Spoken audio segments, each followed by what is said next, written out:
Adjustment for Wednesday, October 26, 2022. Notice has been given in accordance with the Open Public Meetings Act by posting a copy of the notice on the first floor of the municipal building and sending a copy to the Montclair Times, Star Ledger, and Herald News. This public hearing is open to the public. The meeting agenda is available on the Montclair website, as is a link to the township's YouTube channel where the hearing can be viewed live or after the fact. The hearing is also being televised on Channel 34. I'm going to call roll now. Mr. Harrison? Here.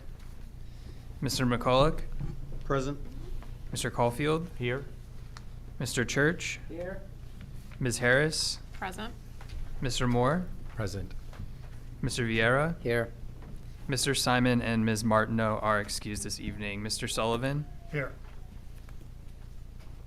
Okay, we have the minutes of the September 21st meeting. I have a change on page 3, line 14. Should say a motion was made and seconded. And then at the end of line 15, add the motion was approved unanimously.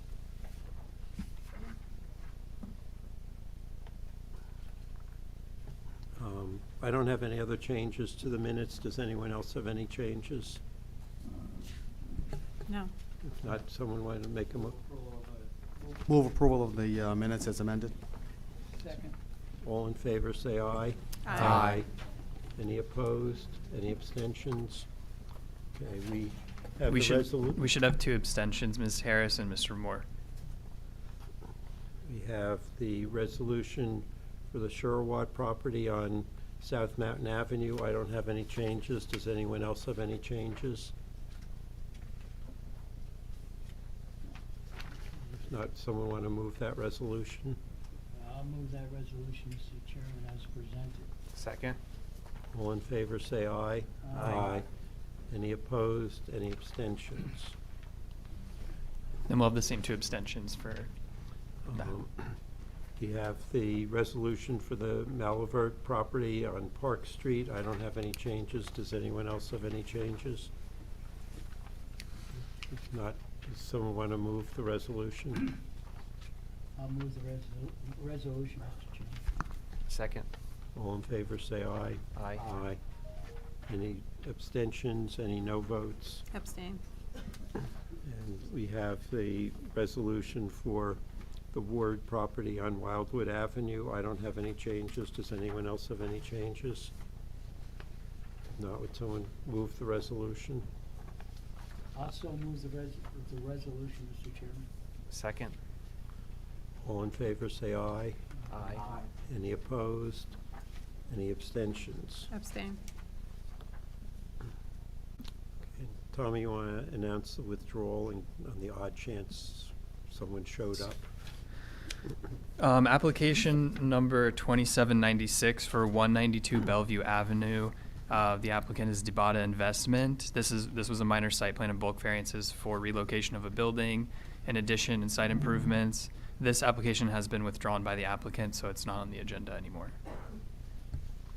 Okay. The first application is that of Talib Hamid Al-Bayati. This is for property at 24 Lexington Avenue. This is an application for site plan approval to expand the existing 3-family dwelling and perform various site improvements on the property.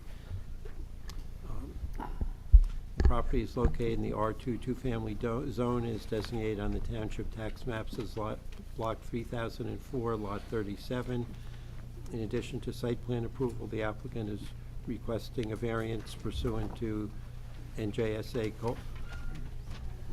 40:55D to expand an existing non-conforming use in the R2 zone. A variance from Montclair Code Section 347-45A2 to allow a 3-story principal structure, whereas a maximum of 2.5 stories is permitted. The applicant also requests any other variances that are necessary. Or taxes paid, and is the notice in order? Yes. Okay. Mr. Trembulac, you want to give your appearance and proceed? Sure. Good evening, Mr. Chairman and members of the board. Alan Trembulac, appearing on behalf of the applicant, Talib Hamid Al-Bayati. Should first say it's nice to see you all live and in living color. It's been, what, 2.5 years of remote meetings, and hopefully if I can just remember to keep my microphone on, I can master the technical requirements for a live meeting and avoid any of the technical issues I had on some of our remote meetings. So again, I represent the applicant who is the owner of 24 Lexington Avenue. This is an application to expand a non-conforming three-family dwelling located on this property. The property is located in the R2 two-family zone district, and as I just mentioned, contains a legal non-conforming three-family dwelling. The applicant seeking approval tonight to construct an addition to the rear of the building, which would contain, provide additional living space for each of the 3 dwelling units in the building.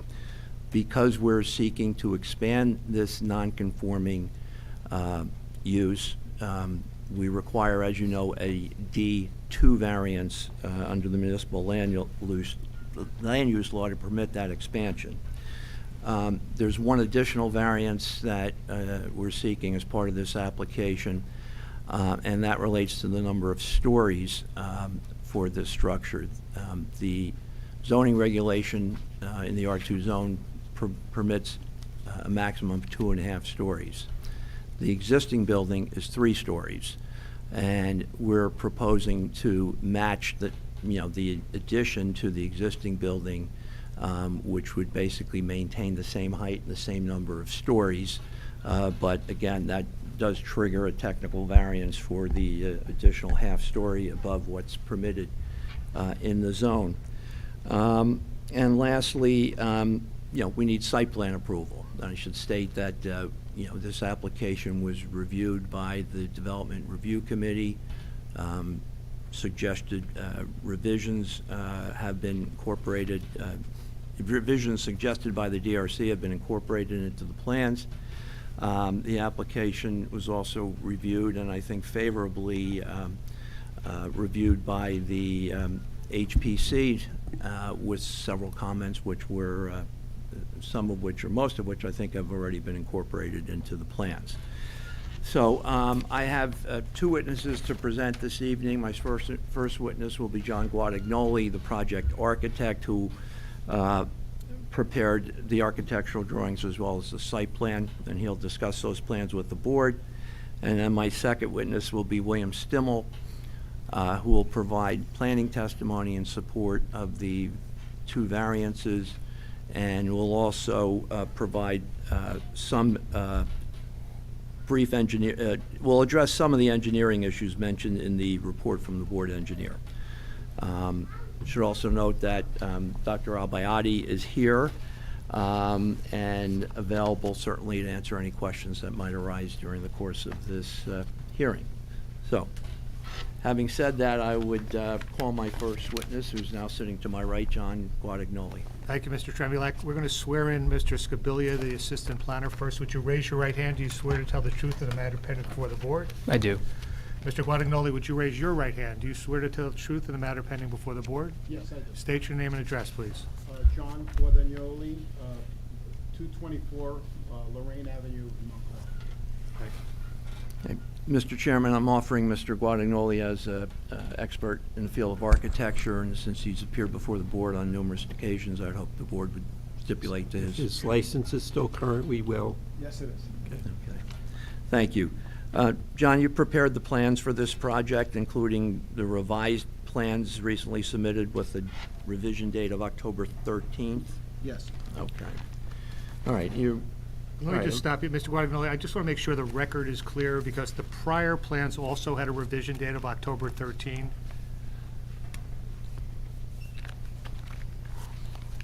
Well, the latest one responded to the HPC and DRC. Yeah, but there's no new revision date, so that's, okay. The point being, the current plans before the board are sheets S1 and S2, and they're marked received October 25. Is that correct?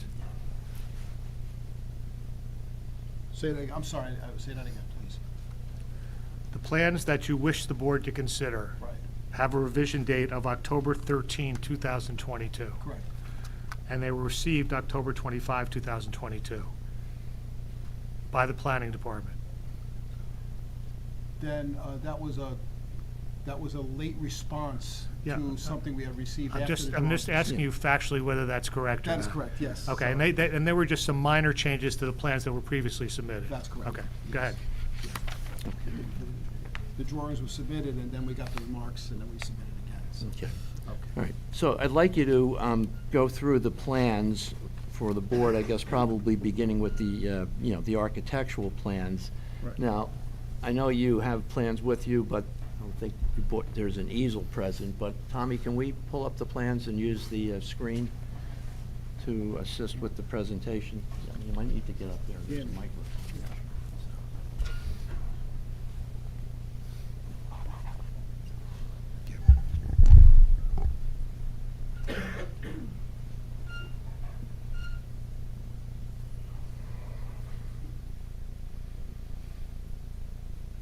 Do I,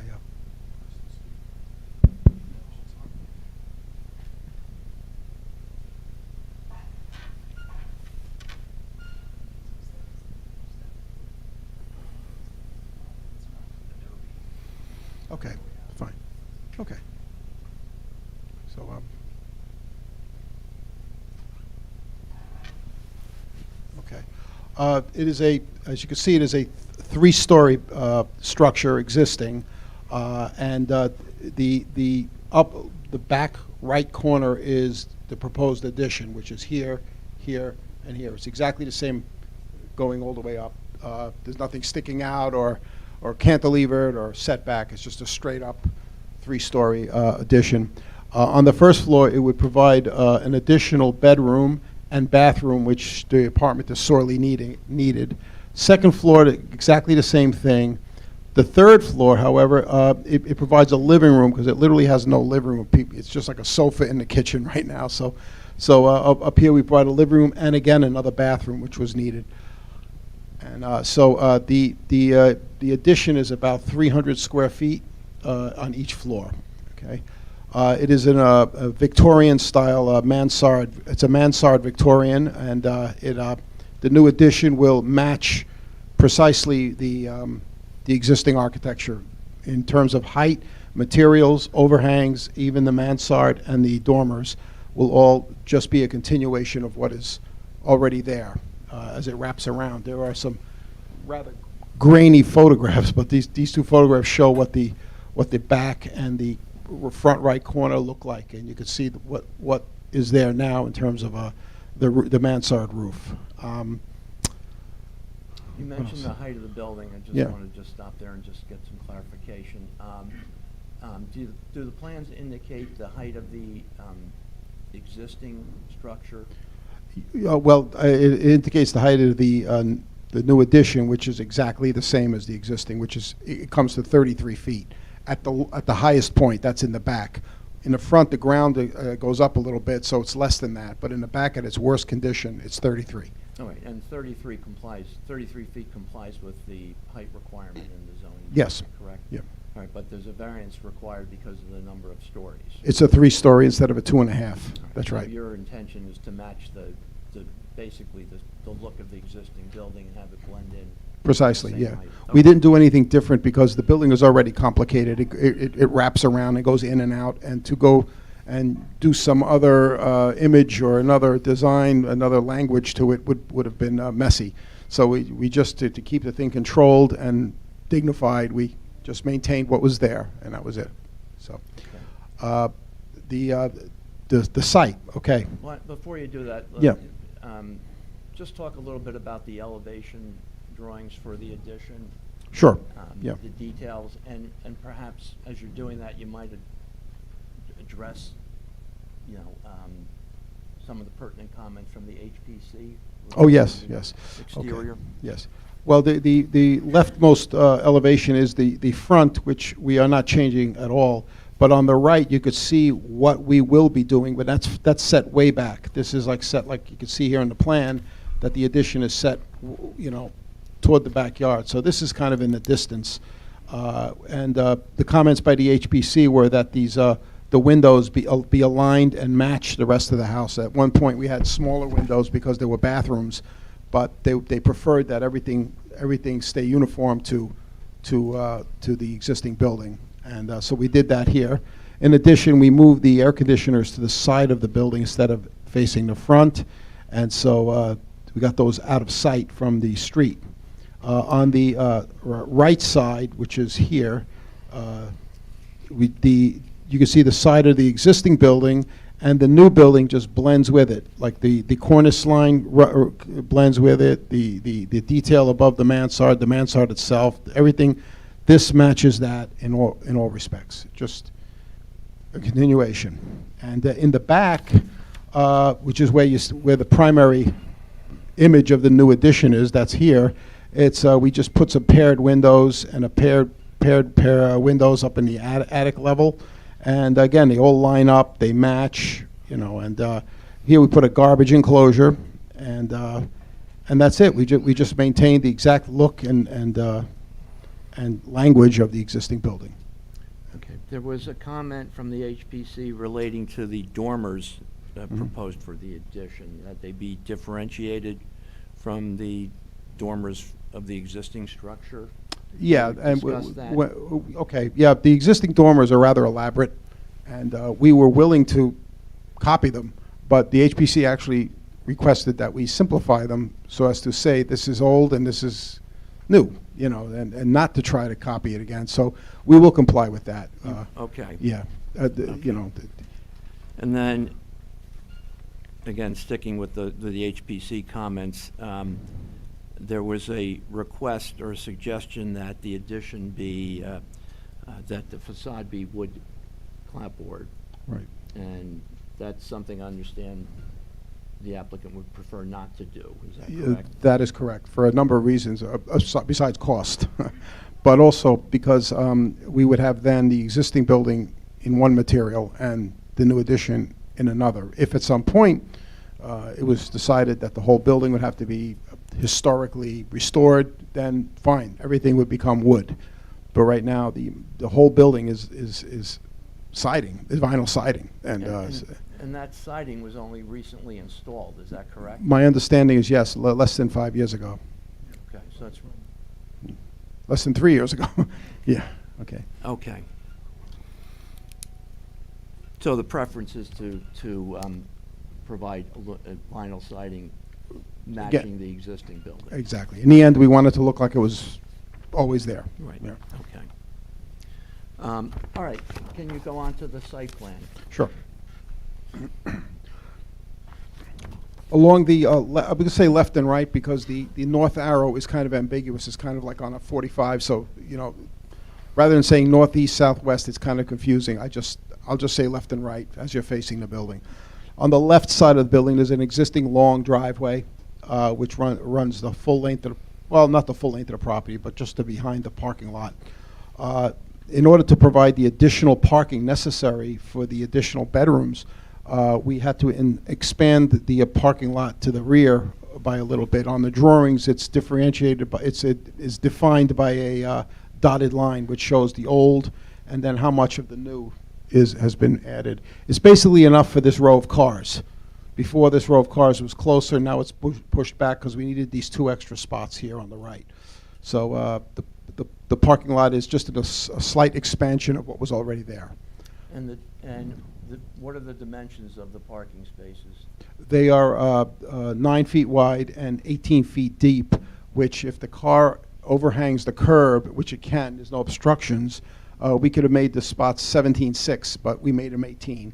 But the cars can freely overhang the back curb. Which means they could effectively accommodate 19 feet of depth. Yes, that's correct. Although there's only 18 feet of pavement. Right.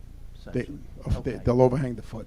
And so now we have 1, 2, 3, 4, 5, 7 spots, which is, I did a study and a calculation, and 7 is enough to accommodate what we're proposing. Okay. And regarding the driveway, and I think this was one of the minor changes to your last set of revisions, I think you incorporated a note just showing the driveway width at its narrowest point. Yes. And what is that? It's 18 feet. That is over here where the steps to enter the building, the side steps to enter the building are. At this narrow point, this 18 feet. And then the HPC also requested that we maintain the original driveway width that is here, which is even narrower. I think it's like 12 feet there. That's already existing. If I'm reading your plans correctly, it looks like 12 feet 6 inches. 12 feet 6 inches. That's right. Showing on That's the- what's there now. Yeah. Okay. It's a little bit irregular, so we'll have to we'll straighten it out and make it. But that's it. And then once it reaches the house, it widens out. But they did not want too much asphalt in front of the house, and plus they wanted us to maintain this one tree that's here. So now we keep the tree, we keep the little walkway, we keep the grass in front, and we keep the driveway as it was. Yeah. There's currently, I think it's shown on your plan, there's currently 2 parking spaces adjacent to the house, in between the house and the driveway. Yes. Okay, are those being eliminated? Yeah, they will no longer be used for parking. Right. So all the parking will be in the rear? All in the rear, so you won't really see it except for maybe these first 2 spots way off in the distance. So that's all. Okay. All right, Yeah. and talk a little bit about the rear of the house. I mean, I think you added a trash enclosure. Would you point that out? Right here, yeah, right behind the house, against the house wall, is a trash enclosure.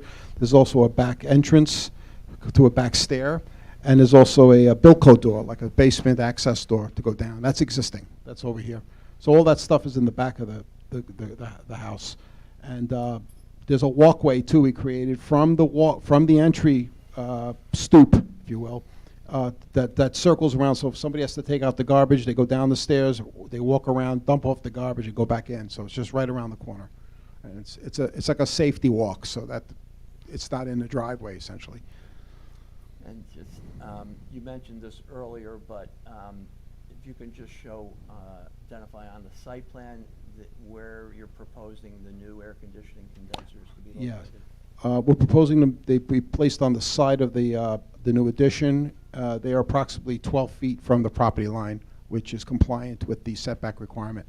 And also further, and on the second sheet, you'll see the vegetation. We're putting 2 evergreen plants here to mask even the end of to mask them, so you don't see them from the street. Okay. Yeah, that's a good segue. Why don't you, are you able to flip to the next Yeah, I have page to.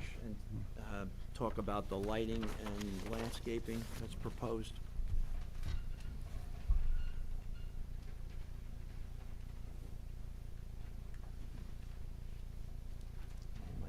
Tommy, I think I need your help here. I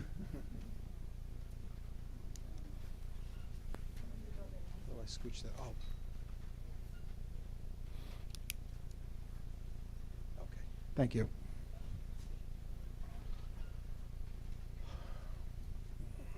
Okay. There was previously some talk about the revised drawings that were submitted after the certain date, and that had to do with a drafting error on our part with the number of plantings. So that's been corrected on in this testimony. Okay. So talk about, maybe talk about the lighting first. You got a Okay. lighting plan, why don't you discuss the Yeah, fixtures that are proposed? the parking lot's required to have 0.2 foot candles of illumination minimum. So we have two fixtures, what are wall-mounted fixtures that would illuminate almost to the end, but wouldn't quite arrive at what we needed in the extreme back of the parking. So I simply put a row of bollards, just illuminated bollards that would shine down onto the pavement, just to augment any missing illumination. However, comments made by afterwards indicated that this was like kind of overlit. So instead of 3, we'll modify this to put 2, and we'll change the isometric chart here to indicate the So the by revised. eliminating, I think the comment was that you had foot candles of 0.05 where the maximum is .02. 0.2. You have yeah. 0.5, the maximum is 0.3. So by eliminating 3. the bollard, you're confident that you can Right. bring the It'll lighting bring the lighting plan level down. into Yeah. compliance with Yeah. the good news is this is our own property. It's not like it's bleeding light into the next, to anybody's, neighborhood. So, but yes, that's right. I'll reduce it down. Okay. What other lighting is proposed? Well, the only thing left here on the right is a motion light. It's just a security thing. In case somebody's there, it just goes on. But, I mean, it's not a permanent fixture. And then the front and side, well, the front has an existing pair of lights that just simply shine down. They're two little heads. They go straight down. They do not shine laterally at all. I was there. I saw them. So rather than, first I thought I would be replacing them, but then when I saw what was there, I thought it best just to leave them because they just shine straight down. They offend nobody, so, and same thing here. We would do the same thing on this side. So the light, I don't have a chart of the particular light fixture because it's existing, but I can tell you it just shines straight down. So it doesn't shine out at all, okay? I will provide it if necessary. I'll get what that is, the foot candles, but. Not proposing any change for those No. fixtures? No. Okay. As far as the vegetation goes, we have a mix of two kinds of bushes here in the front. They are all, by the way, native. They're I got it off the Montclair chart, where the permitted vegetation. So they are native, and so there would be a mix here, and then two here, which are these are like evergreens. I think they're skip laurels here, and then three here. One of the comments was that they wanted a few more here on the left in order to completely shield the parking. So we're going to provide those two right here. Okay, so now you'll have 5 here, 2 here, and 2 here. So. Okay. And the red maple tree is proposed. Right there. Okay, Yeah. and I think in reviewing plans earlier, you realized that there was another error in the planting legend regarding the planting height for that red maple? Yes, that's right. Again, a drafting error. It's not 24 inches. It's like 14 feet. Yeah, so for here. Yeah. Okay. So you'll correct that? Yes. Okay. Yes. Okay.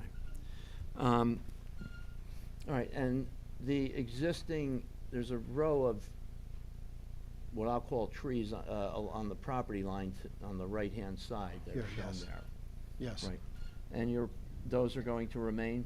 Yes. Not, Yes. Are there any trees on the property that you're proposing to remove? No. Okay. No. Okay. How will snow removal be handled? Well, there's two ways. If there's any space at all back here with a car or two gone, for whatever reason, or not occupied, just because we provide 7 doesn't mean there's going to be 7 cars there. So the snow could simply be pushed onto this lawn area. It's a very simple matter of just pushing it. On the other hand, here where those 2 parking spots used to be, there is space to put snow, as well as along the side of the driveway. And if worse comes to worse, it goes to the street. But I think we have to manage it within our own property. So that's where we'd go. We'd go back here on this, this peninsula here, or along here on the right along the house, because this is extra wide. And Okay. that was it. What about the existing roof leaders? How do they drain? Well, currently they just drain. They do surface drainage, but our engineer is going to have to, direct at least the new areas, the new paving and the new structure to a dry well here in the back. Okay, and that's doable in your opinion? Yes, we still have to get the percolation report done, but if that proves to be doable, then yes, that's the only missing part here. Okay.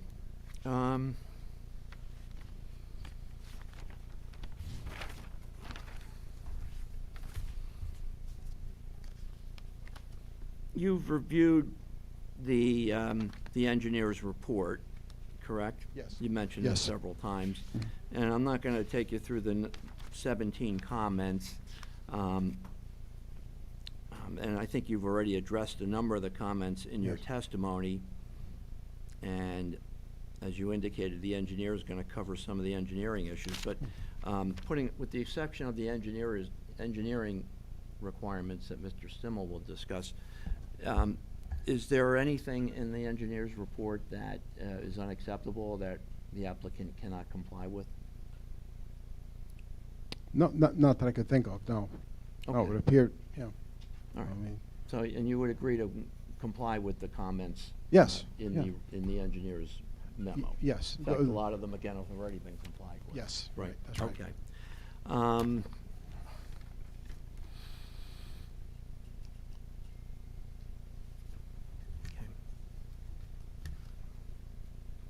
I think that's all I have, Mr. Chairman. Thank you. Okay, Mr. McCulloch, do you have any questions? Yes, thank you, Mr. Chair. Just a few questions. I'm over here. Okay. Just going back to the dormers, I'm wondering about, you mentioned that the HPC requested that the dormers be differentiated. Yes. What was the rationale for that? Since it seemed as though there was a heavy emphasis in terms of the design of the extensions to complement the historical character of the house. Why would the dormers be an exception to that? What was the rationale for that? It often happens that the HBC, out of, I guess, respect for the past, does not try to recreate exactly what was there, Mhm. but rather lets you see. Sometimes they require a reveal in the building, a separation, to say this is the old stuff and that is the new. Mhm. The new respects the old, but it is not old. You know, it's a little sophisticated. It's pretty good. But anyway, it's so they said you don't have to, don't make them exact. Don't try to replicate it. Mhm.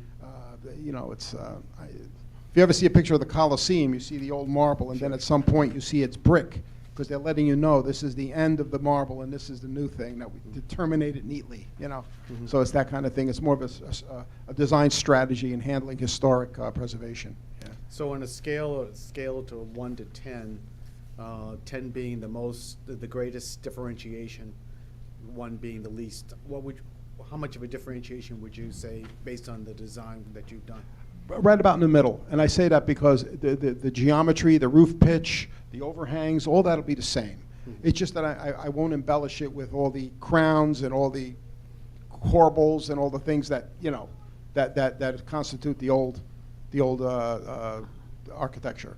Mhm. It'll be almost like a postmodern interpretation. It'll just be Mhm. like the basic shape, the angles are right, it looks like it belongs. If you squint your eye, you won't even tell the difference, but when you look closely, you'll see it's different. Okay, so That- for like a 5. So for most people walking by on the street, they wouldn't necessarily even see the difference. They would really have to look for it. Yeah, except for like a architecturally historic aficionado. Okay. You know, but Okay. yeah, the average person walking by Thank you. wouldn't notice. No, with respect to the 2 parking spaces that are being removed, Mhm. Is that area going to remain asphalt, or what's going to happen with that? I thought so. I mean, that's something that I could discuss with my client. You know, what to do with that. I was just leaving it again for snow, but you know. It's also probably good for guest parking in case somebody ever comes and there's you need an extra spot. I guess it would be there, you know. So, I mean, I think it would be good to clarify whether or not that is space that is intended for additional parking or not. And, you know, since it's, I mean, it seems as though at this point, the intent is for it to remain as asphalt. I didn't hear you, just, indicate that, there would be any removal of asphalt to Right. differentiate that space, so. well, I mean, we don't need the parking spaces, Mhm. and people will use the lot as they will. But we provide enough here, and so if that had to be removed, I guess I'd have to speak to my client about that. But Mhm. there was never any discussion about it. We just wanted to get the parking out of sight and get it in the back, and that was what we did. And we couldn't put the trash here because you could see it. We had to put it in the back, so this becomes kind of like just a big void space. It's so we're open to suggestion.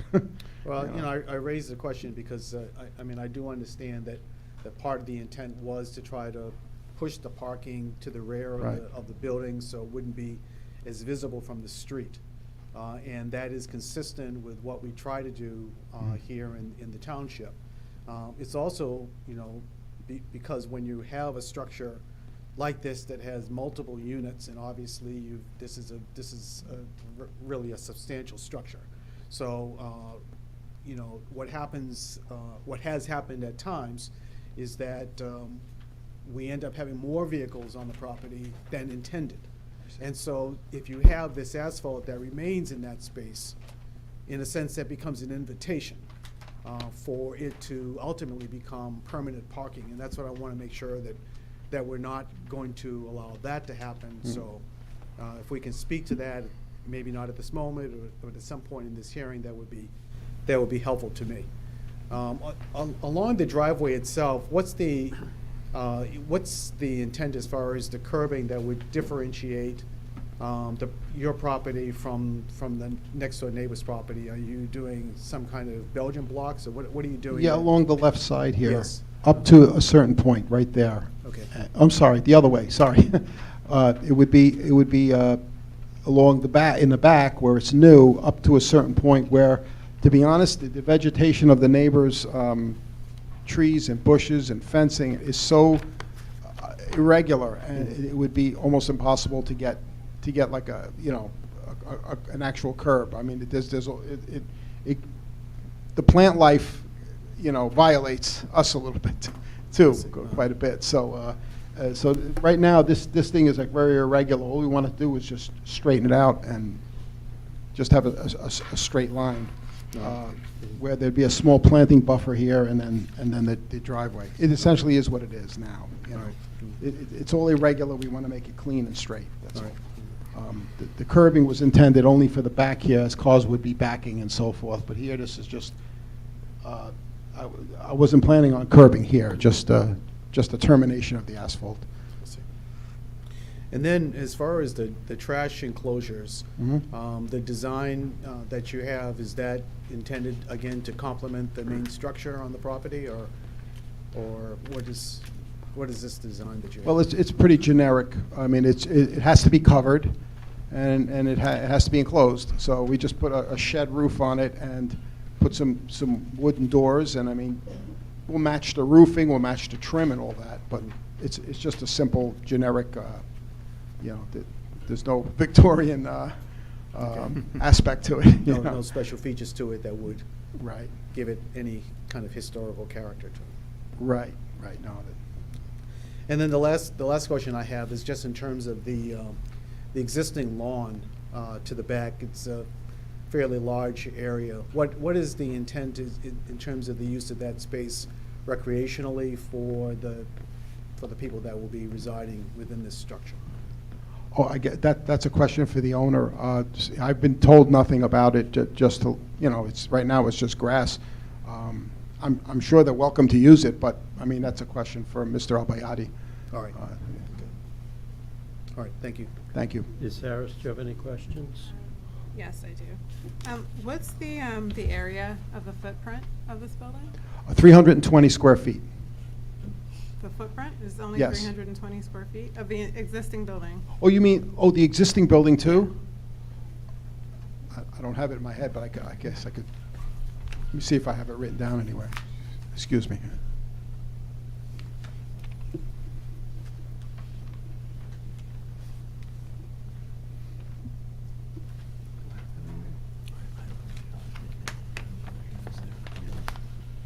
Structure. Oh, yes.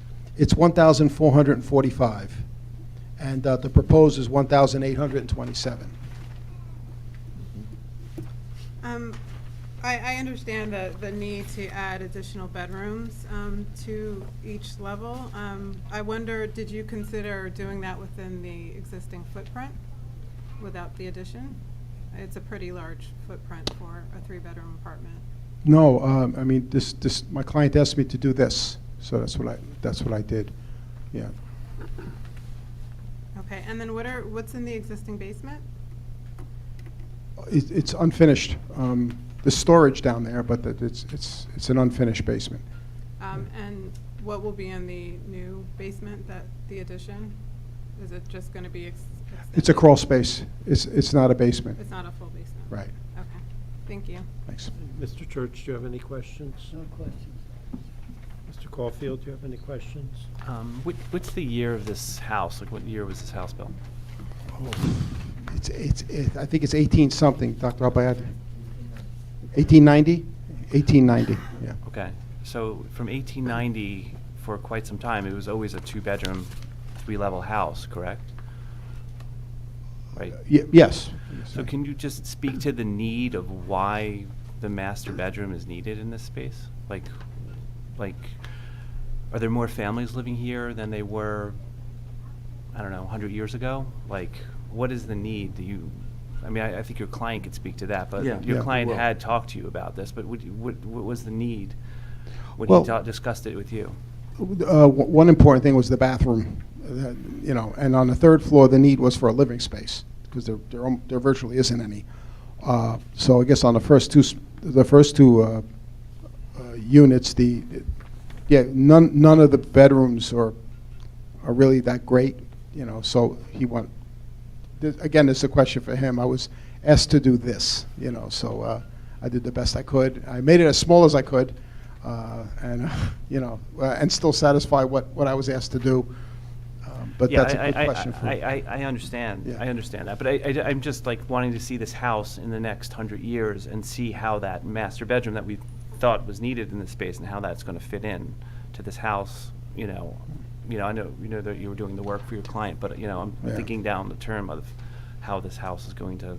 Well, needs change. Like, your refrigerator that you have now is nothing like a refrigerator in, an ice box that they had in an old kitchen. Okay. Your garages are bigger. It's I guess it's modern living, and I was trying very, very hard to not just put a box in, so I angled it, and I gave it something to correspond to what's already there and match it as best I could, understanding that I am putting a big pimple on this thing, and I get it. I had to kind of fit a modern need with respect to what was there, Okay, thank you. Thank you. Mr. Moore, do you have any questions? Thank you, Chairman. Would you explain the snow removal in the driveway area again? Yeah, sure. It's a long driveway, and in the back it's a spread out parking lot. Snow removal would have to come from the idea that one or two of these spots will not always be occupied, and that we can get the snow onto this back grass. If they are all occupied, then the snow can be stored along the length on the right side of the driveway, because you'll see the driveway is 12 feet wide up to the house, then it gets to be 18 feet wide. So we have some room on the right to pile the snow, during the worst kind of inclement weather, or we can again push it onto the grass in the back. And I was speaking to Mr. Trembulac, and at some point, if it became like a no option, we asked somebody to move their car. It's that that's what has to happen. But there is space to put the snow. It's just getting to it. Getting Right. to it, which would be. Yeah, I guess that's my only concern. I'm having trouble seeing. Assuming that these spots are all reserved, if we approve a variance, how it'll be efficiently removed. And I think to my colleague's question in regards to spelling out what you're going to do within the area where you're removing the two parking spaces, like what's that designated space going to be? Because if it is used for parking, right, where's the snow going to go? Well, if it is used for parking, that means some spots here will be empty. Unless people have everybody here has 3 cars, which is highly unlikely. It's going to be 1 or 2 cars. We are going to have an empty space. The odds are pretty good that we're going to have at least 1 empty space. 3 units, that means 2 cars, 2 cars, 2 cars plus 1. So, I think we'll have 2 empty spots, And again, that goes to how you designate it. You know, you might always leave these two empty if there are only 5 cars needed, you know, so this might be where the snow goes. So, I mean, that has to be handled by the owner and his relationship with the occupants, you know. That's all I could say. That's one of my, concerns potentially, but. Okay. Mr. Viera, do you have any questions? Yes, thank you, Mr. Chairman. Regarding question number, I guess point number 2 on the HPC report, the condenser units.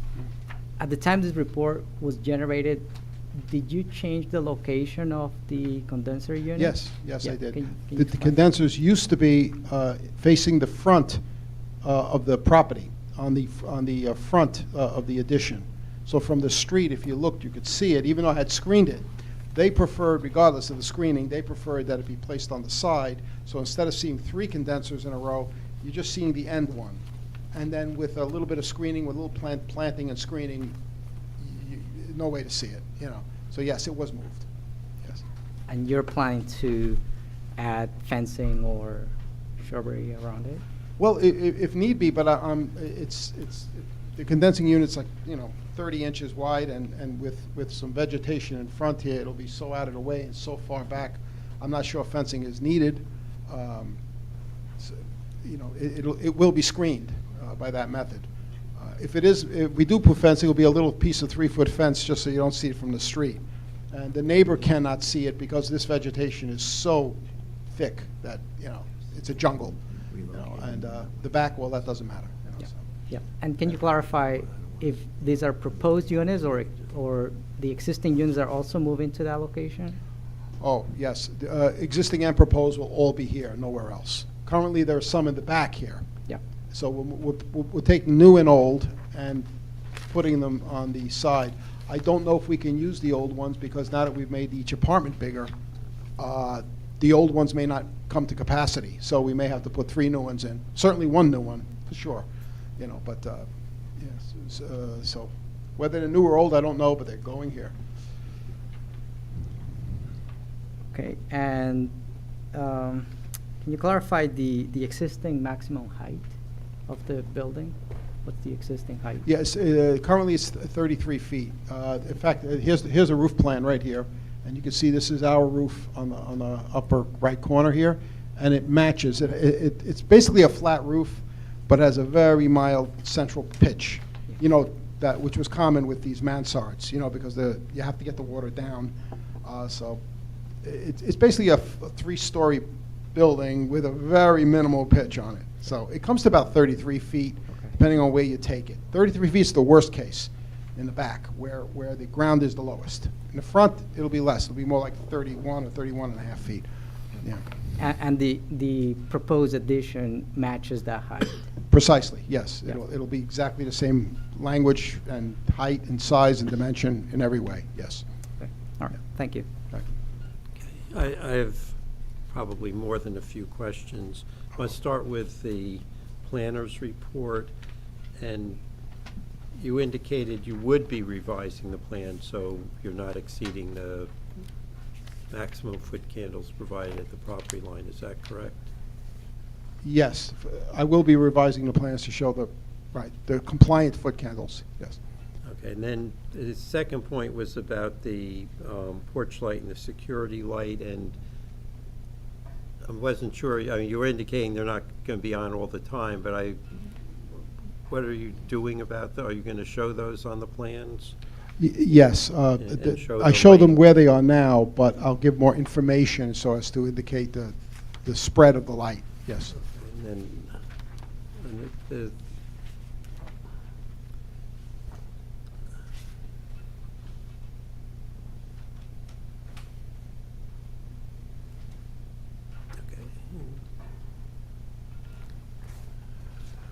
Then, I guess, Tommy, first for you, where do you want landscaping added on the plans? So the northeast corner of the parking lot, and it's the same comment that Marisa had in the engineer's report. Yeah, where John is pointing right now. So there's just the vegetation that exists ends there, there's a gap for, most of the parking space on the north property line. So the recommendation is to add 2 or 3 shrubs there. And, well, since we're on the landscaping, you would, in your testimony, you would reference skip laurel, your plan shows sheep laurel, which I Sorry. think is something different. Which are you doing? Sheep laurel, yep. And the plants you would be adding on that northeast corner of the parking area, what would they be? Sheep laurel, yeah. They're evergreen, so. yeah. Yes, I know.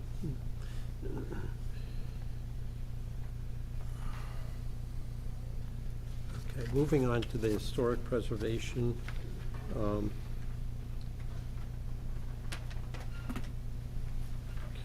Commission's recommendations.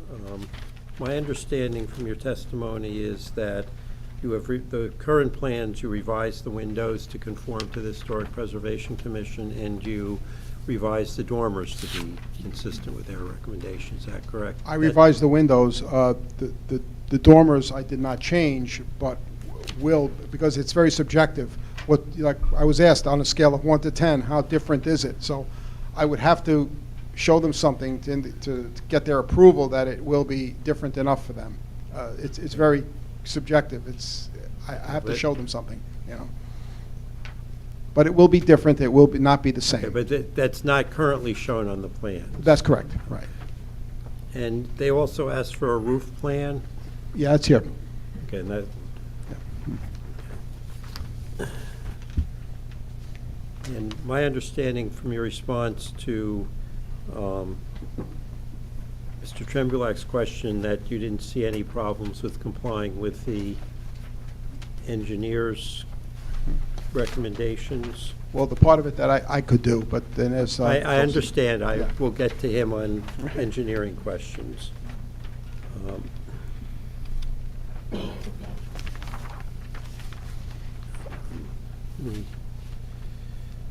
Okay, and then just one question for you, because I don't want to make the applicant do something that may not make sense. In the middle of the lawn area, it's kind of off to one side, there's a tree that's bent and does not look in good condition.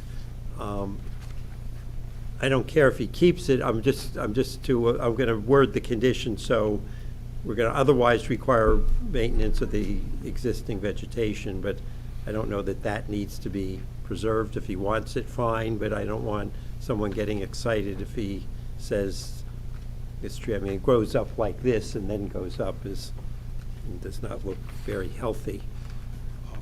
Would you, so, I'm just, we've, several board members have raised in the review, about keeping the existing vegetation, and I'm just saying I'm going to word the condition so that tree that's in the lawn area does not necessarily have to be maintained. I see, okay. Perhaps an arborist could advise us, but if it's that bad, I hadn't noticed, but if it's that bad, maybe it has to go. It may be perfectly healthy, it just is not growing up. Okay. All right. Okay. And we're going to open it up now to members of the public if you have questions, and since I suspect virtually everyone is here for the next application, but the rules will be the same, so I'm going to start emphasizing now.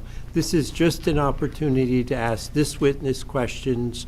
There will be a subsequent opportunity to give any comments you have concerning the application. At this point, it's just to ask this witness questions about his testimony. There will be an engineer testifying, so you have engineering questions about the stormwater or anything like that. Those should wait until he testifies. But again, this is just to ask questions of this witness.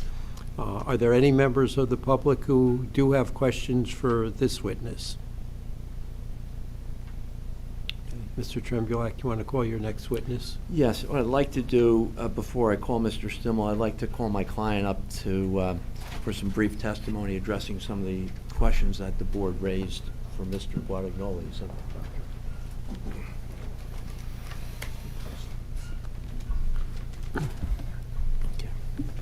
Would Would you raise your right hand? Do you swear to tell the truth in the matter pending before the board? I do. State your name and address, please. Talib Al-Bayati, 99 Peconic Lake Road. Okay. Doc, you own this property, correct? Correct. When did you purchase it? 2019? Okay, and as I understand it, the aluminum siding that's currently on the house, you put that in Yeah, recently? 2020. 2020? Yeah. Okay. Can you explain for the board, in response to some of the questions that were raised, the reason, why you're looking to expand this building? Why you feel there's a need to add this additional space? Well, the major point that I have families with kids, and imagine you have 3 bedrooms and you have a couple with 3 children, and they have 1 bathroom. They have to go in the morning to schools and to their work. It's really tough and difficult. I have a family and I have the same feeling. So that's the major. One of the apartments is 2 bedroom on the first floor, so it has a good size 1 bedroom. The second bedroom is very small. For a family with 2 kids is not enough for their kids. And they are lovely families. They've been there since I renovated the house. They have a 3 bedroom, but the living room is so small for kids. It's so difficult for them to have a small living room because they spend most of the time there. There was a question about the backyard. Families in summer enjoy with children because it's a big garden, there's a tree, it's not only grass, and that make them comfortable, and I feel that I should take care of the tenant. It's going to cost me much more than when I get a return of the rent increase because there is no restriction on limit, but I care about my tenant more than money and what I do. So, So just with the rear yard, that's going to remain open, and is that available for use of all 3 tenants? yes, Okay. I agree with them. They're going to stay and then they're not going to leave. Yeah, this is what they wanted to. Okay. Okay. What about, there was a question regarding the area adjacent to the house where you currently have 2 parking spaces which are going to be eliminated. The parking spaces will be eliminated. Is that going to remain asphalt? Are you going to add grass? What's your preference for that area? I prefer to keep it as an asphalt, but right now we are not using it as a parking because I designate parking in the back for every of the 3 families. So one of them in the first floor, because it's 2 bedroom, they have 1 car. Second floor they have 2 cars. Only the third floor they have 3 cars.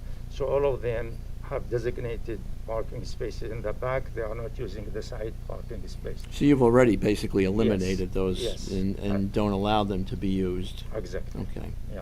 Did you want to keep it asphalt in the event Yes. you've got visitors or? Because it's done recently, it's clean. If I dig it, it will make a mess to the whole area. Okay.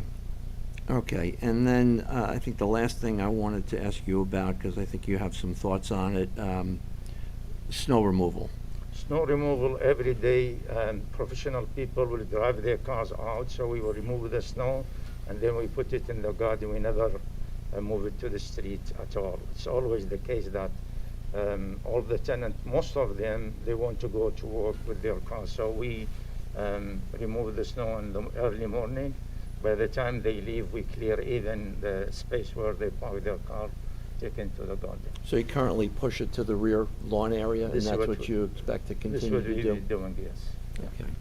And you could arrange if their cars were parked, I mean, you say that tenants are going in and out. that Yeah, there I would mean, be- they always need to go out, but we always organize who need it urgently, then we clean. We clean the driveway so they can drive out, and then we clean the whole car park. Okay. Okay. Thank you. I think that's all I have.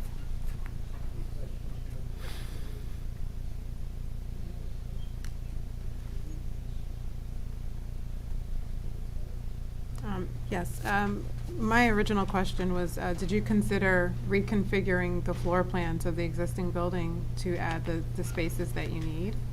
Could you say that again, sorry? Did you consider not adding on, but remodeling the units so that you can add the bedroom and the bathroom that you need? Yeah, I've so been in this building before. Each apartment will have extra bathroom, so we'll end up having 2 bathrooms in each floor. but we'll add bedrooms for the 1 2-bedroom to be 3 bedrooms, and even we make the small bedroom bigger, so they will have 3 reasonable sized bedrooms for the whole family. The 3rd floor, which is missing a good living room, will have additional good sized living room with extra bathroom. Yes, I understand that. My question is, did you think of reconfiguring the floor plan to add those spaces? I mean, these are very large units. I've been in this building before you purchased it. And for 1,400 square feet, you can get 3 bedrooms, 2 bathrooms. Did you consider doing that as opposed to adding on to this The building? only change will be in the 1st floor when we make the small bedroom bigger. The rest will stay as is. Okay.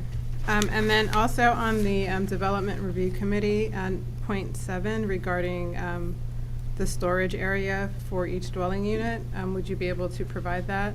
We already have a storage, separate storage with a log for each apartment in the basement. Okay, thank you. Any other members of the board who have questions for this witness? Are there any members of the public who have questions for this witness? And again, it's just to ask this witness questions. Okay, thank you. Mr. Chairman, would you like to call your next Yes, witness? William Stimmel. Thank you.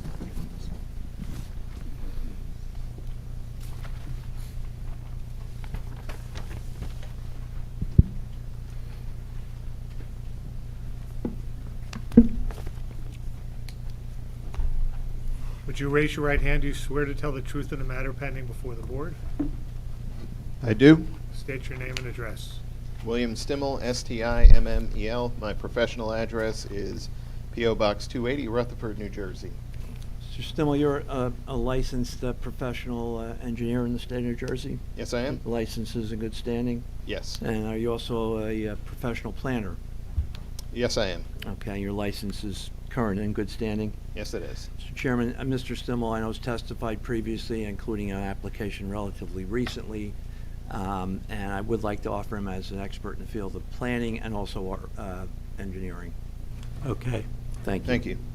All right. Mr. Stimmel, you were retained by the applicant to provide an analysis of the zoning variances required for this project? Yes, I was. Okay. And have you familiarized yourself with the property? I have, yes. I've reviewed the plans and I visited the site. Okay. And are you familiar with the pertinent sections of the Montclair zoning ordinance which apply to this application? I believe I am, yes. And the Montclair master plan as well? Yes. Okay. Why don't you start by describing the existing conditions on this property? Certainly. As it exists now, the lot is rectangular in shape with an area of 16,640 square feet.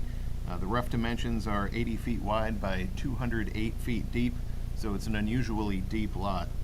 It's currently developed with a 3-story residential structure, which houses 3 residential dwelling units and a 1,445 square foot footprint. Of those 3 dwelling units, 2 are 2 bedrooms and 1 is currently a 3-bedroom unit. If you're looking at the building from the street, there is a single curb cut for a driveway which runs along the left side of the building to a parking area at the rear of the building. Right now, there's no drainage improvements on the property other than roof leaders which discharge at grade. There's no seepage pits or basins or other similar structures. There's landscaping around the perimeter of the property and no specific lighting in terms of site lighting other than a front porch light and security light. Okay. And what is it that discuss the improvements that the applicant is proposing to make to the building and to the property? Sure, and a little bit of this is going to be redundant with Mr. Guadagnoli's testimony, but I'll just briefly go through it.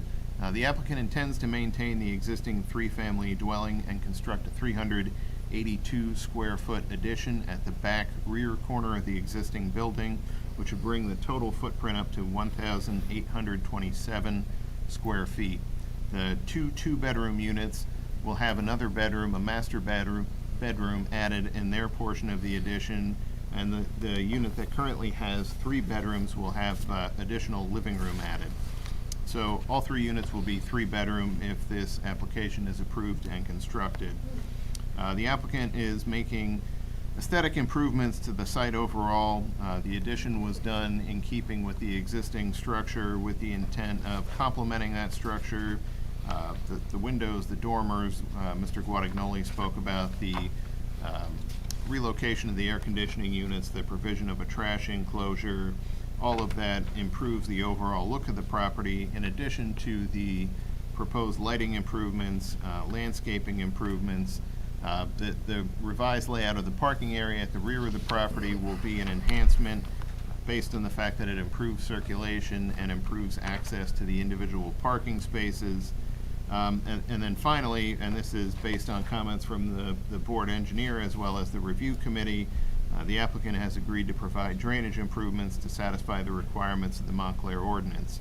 They're going to provide roof leaders around the perimeter of the building, most likely convey the water to the infiltration structure, which is proposed at the rear of the property via underground pipe. There's a possibility that some of those leaders may discharge in the rear parking area and then collect at an inlet. Overflow from that drainage structure will be via an open grate into the existing lawn area, and all that will be done to satisfy the requirements of Ordinance Section 295-11. The determination based on an evaluation of the ordinance is that this constitutes a minor development in terms of stormwater, so the applicant would be required to provide 2 gallons per square foot of new impervious coverage. The impervious coverage in general terms is increasing by about 1,800 square feet, so they'd be required to provide 3,600 gallons of storage. So that works out to be a little bit over 2 6-foot diameter seepage pits in 10 by 20 stone bedding area. So all that would be done and subject to review by Boswell or whoever the board would designate, and of course subject to demonstration that the groundwater and percolation rate in the area would promote the infiltration. And you're confident, based upon your experience as a professional engineer, that you will be able to design a stormwater management system to comply with the state requirements as well as the Montclair stormwater ordinance? Yes, I mean there's plenty of room on the property for the design of the stormwater management. The only thing that you can't eyeball, let's call it, is the percolation rate and the groundwater, but if there was an issue with that, we just have to come up with a revised type of system that didn't rely on infiltration. And as part of that, another comment in the engineer's report related to, I think, details regarding the proposed seepage pits. Would you be able to provide those details once the system has been designed? Certainly. The construction details would all be provided in conjunction with that stormwater management plan. Okay. Yeah, and you'd also need, there's also a requirement for a grading plan. Is that something you would also be able to prepare? Correct. I'm not a surveyor. I'm an engineer and a planner, but not a surveyor. The applicant would have to hire a surveyor to provide topography, and then I'd build the proposed grading plan on top of that. Okay. And you're confident you'll be able to do that once you have the topography? Yes. Okay. All right, then let's go back to the planning testimony, I guess. I think you described the proposed improvements. Do you want to talk a little bit about the surrounding neighborhood and the zoning for the property? Sure. The subject property is located in the R2 zone, as are the properties within 200 feet on both sides of Lexington Avenue and along Elmwood Avenue, which is the street to the rear of the building, and on both sides of Irving Street, which is the street that intersects Lexington across from the site. So within 200 feet of the site, everything is within the R2 zone. The R2 zone, the primary permitted uses in the R2 zone are 1 and 2 family dwellings. It also allows municipal facilities. The existing development pattern within the immediate vicinity of the site is that there are, as you would imagine, a number of 1 and 2 family dwellings mixed in with 3 family dwellings, and then there is a 4, a 5, and a 6 family dwelling within 200 feet of the site. The only non-residential use within 200 feet of the subject property is the existing church located along Elmwood Avenue, but the development pattern is largely residential, as you would expect in this zone. Okay.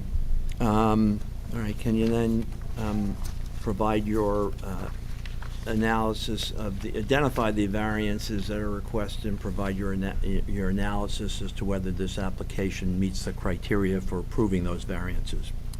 Main reason the applicant is here tonight in front of the zoning board is because they're requesting a D2 variance for the expansion of an existing non-conforming use. The zone is intended to permit primarily 1- and 2-family dwellings. This is an existing 3-family dwelling. So in order to grant the requested variance relief, the applicant has to demonstrate that the positive and negative criteria have been satisfied. The courts have found that applying the same standard for a new non-conforming use in the zone wouldn't be appropriate for the expansion of an existing non-conforming use because that existing non-conforming use is in fact existing.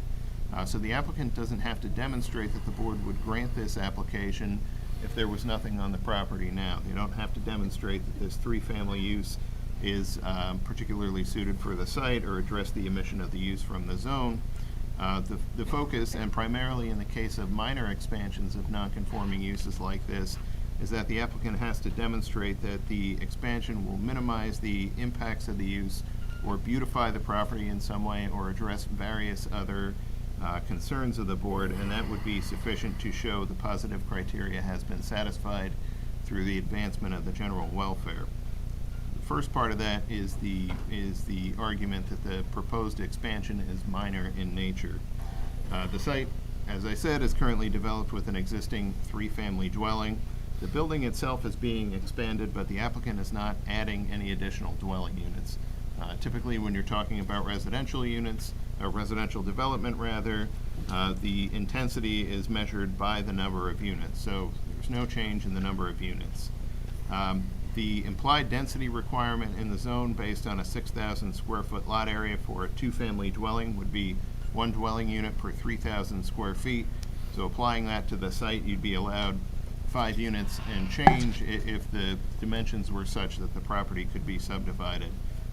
The existing density, the proposed density on the subject property is 1 dwelling unit for about 5,500 square feet.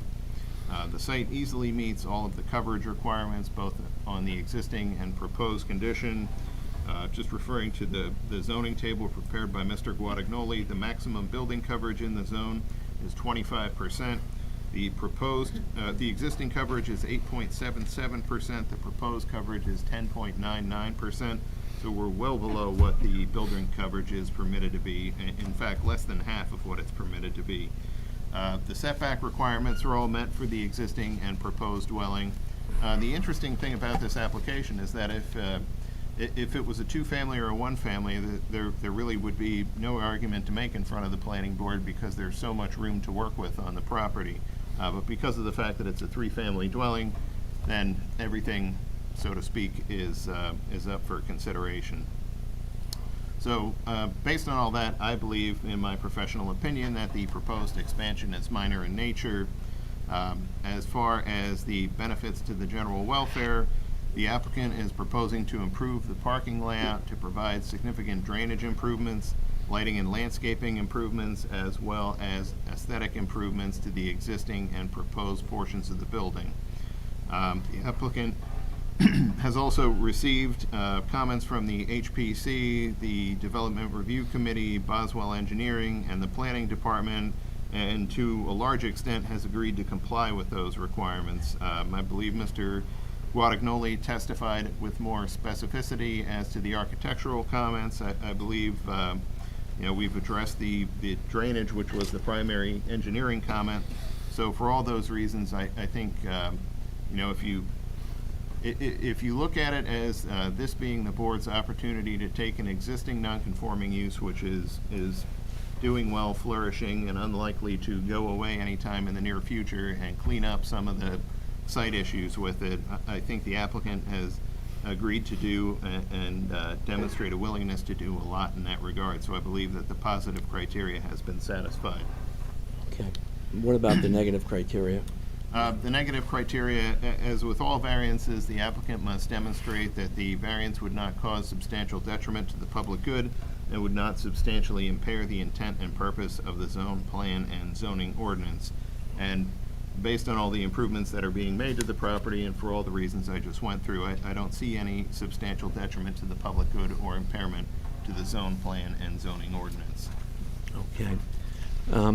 Can you address the one C variance that's being requested for the number of stories? Yes, the building height is 2.5 stories permitted in the zone. 3 stories is existing. The proposed addition will also be 3 stories. It's something of a technical variance which is required because you're expanding the area on which the variance exists.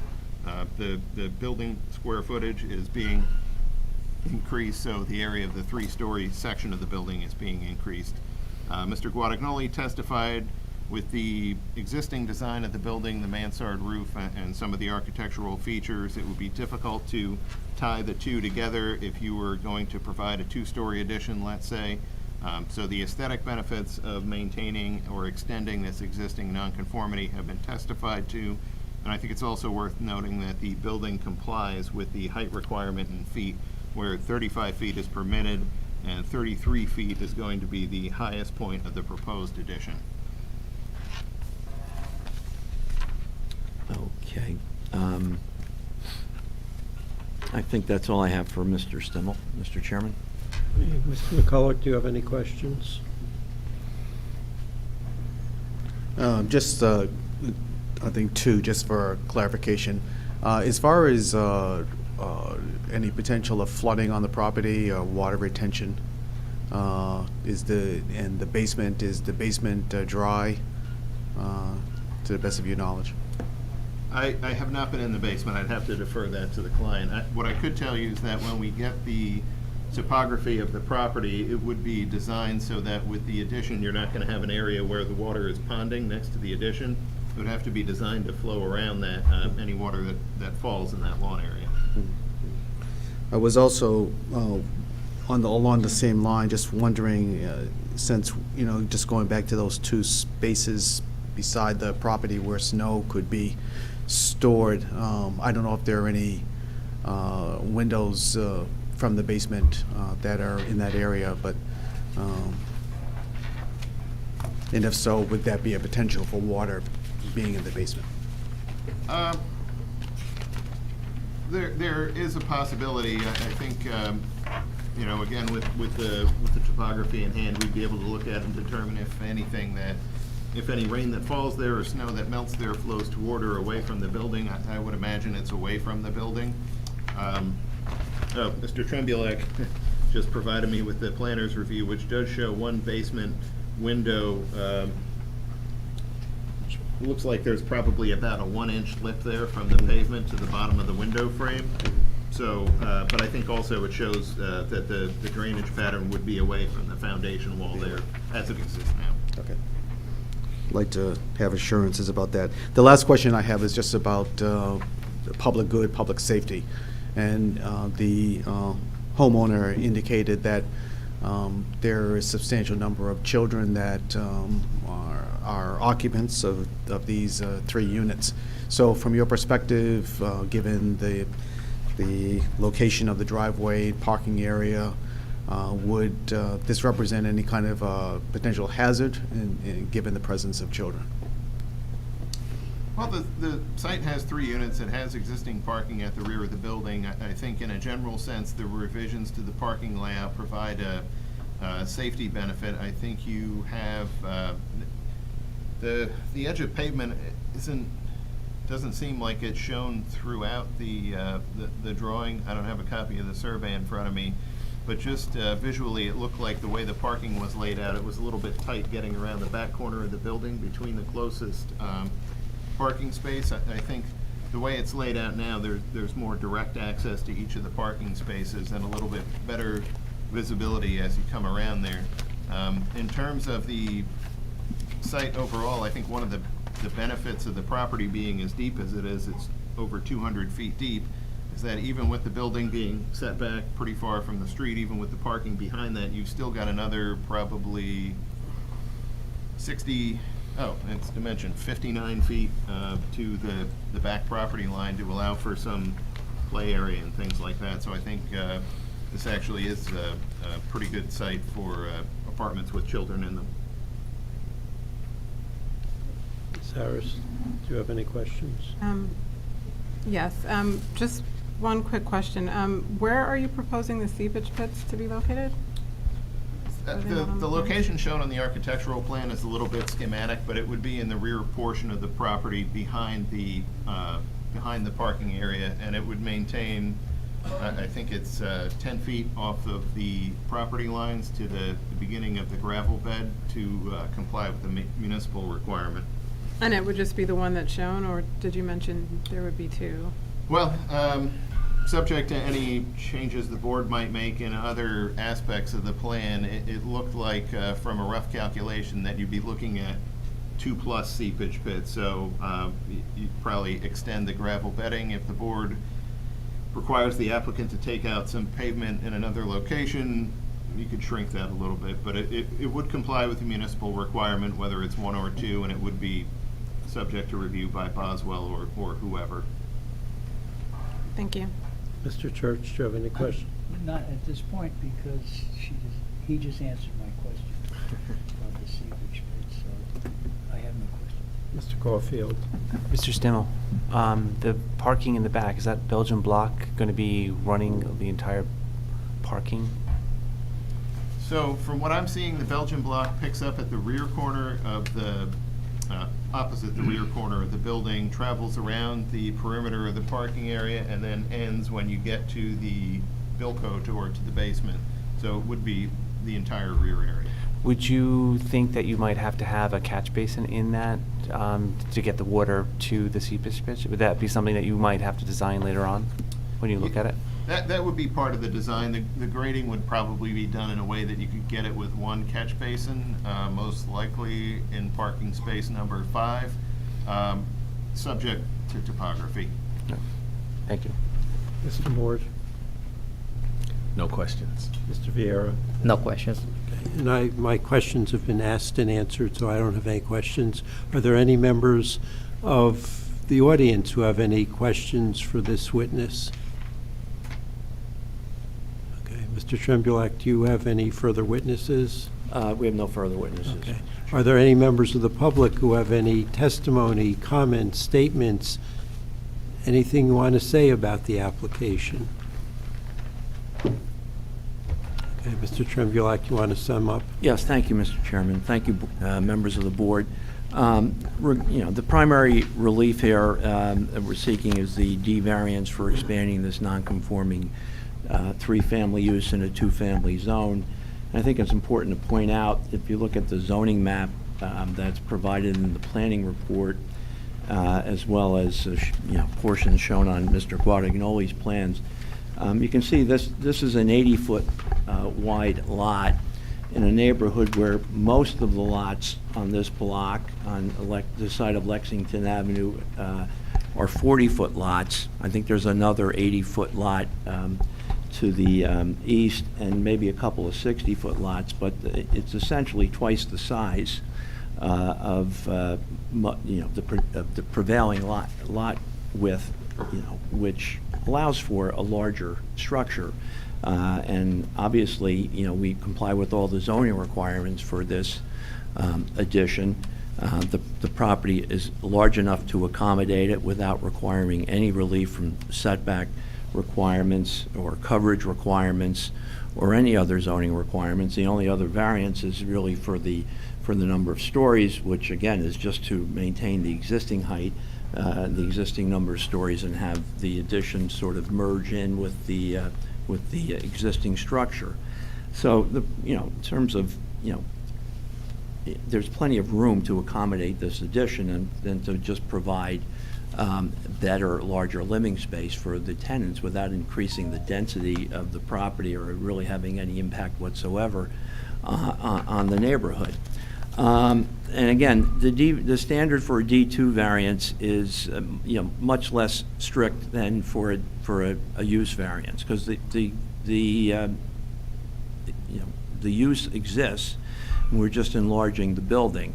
And the case law Mr. Stimmel mentioned talks about the aesthetic improvements being provided. If you're not likely to eliminate the non-conforming use, which is not going to happen here, there's 3 units, just unlikely anyone would elect to give up a unit. So it's going to maintain it's going to maintain its status as a three-family structure going forward. This is an opportunity to improve the property.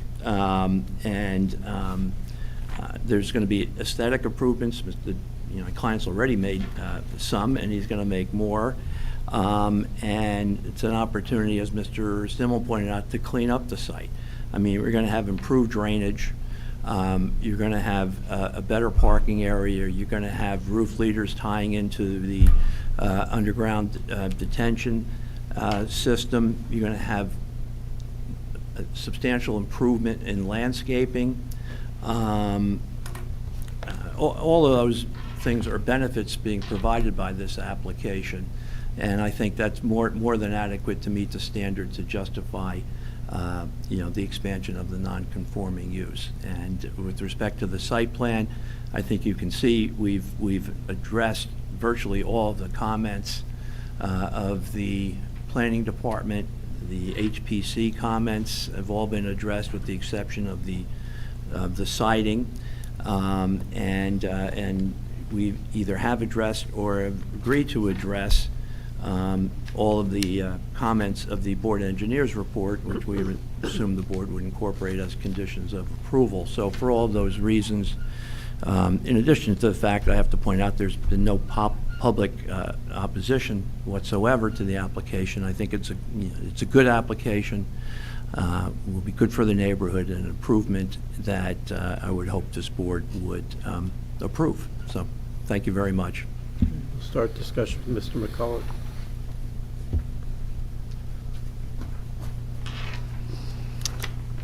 I think I would indicate that I'm generally in support of this application. I think the Al-Bayati family has demonstrated that they're good neighbors and have tended to the care of this property over an extended period of time, and I think that's very much appreciated.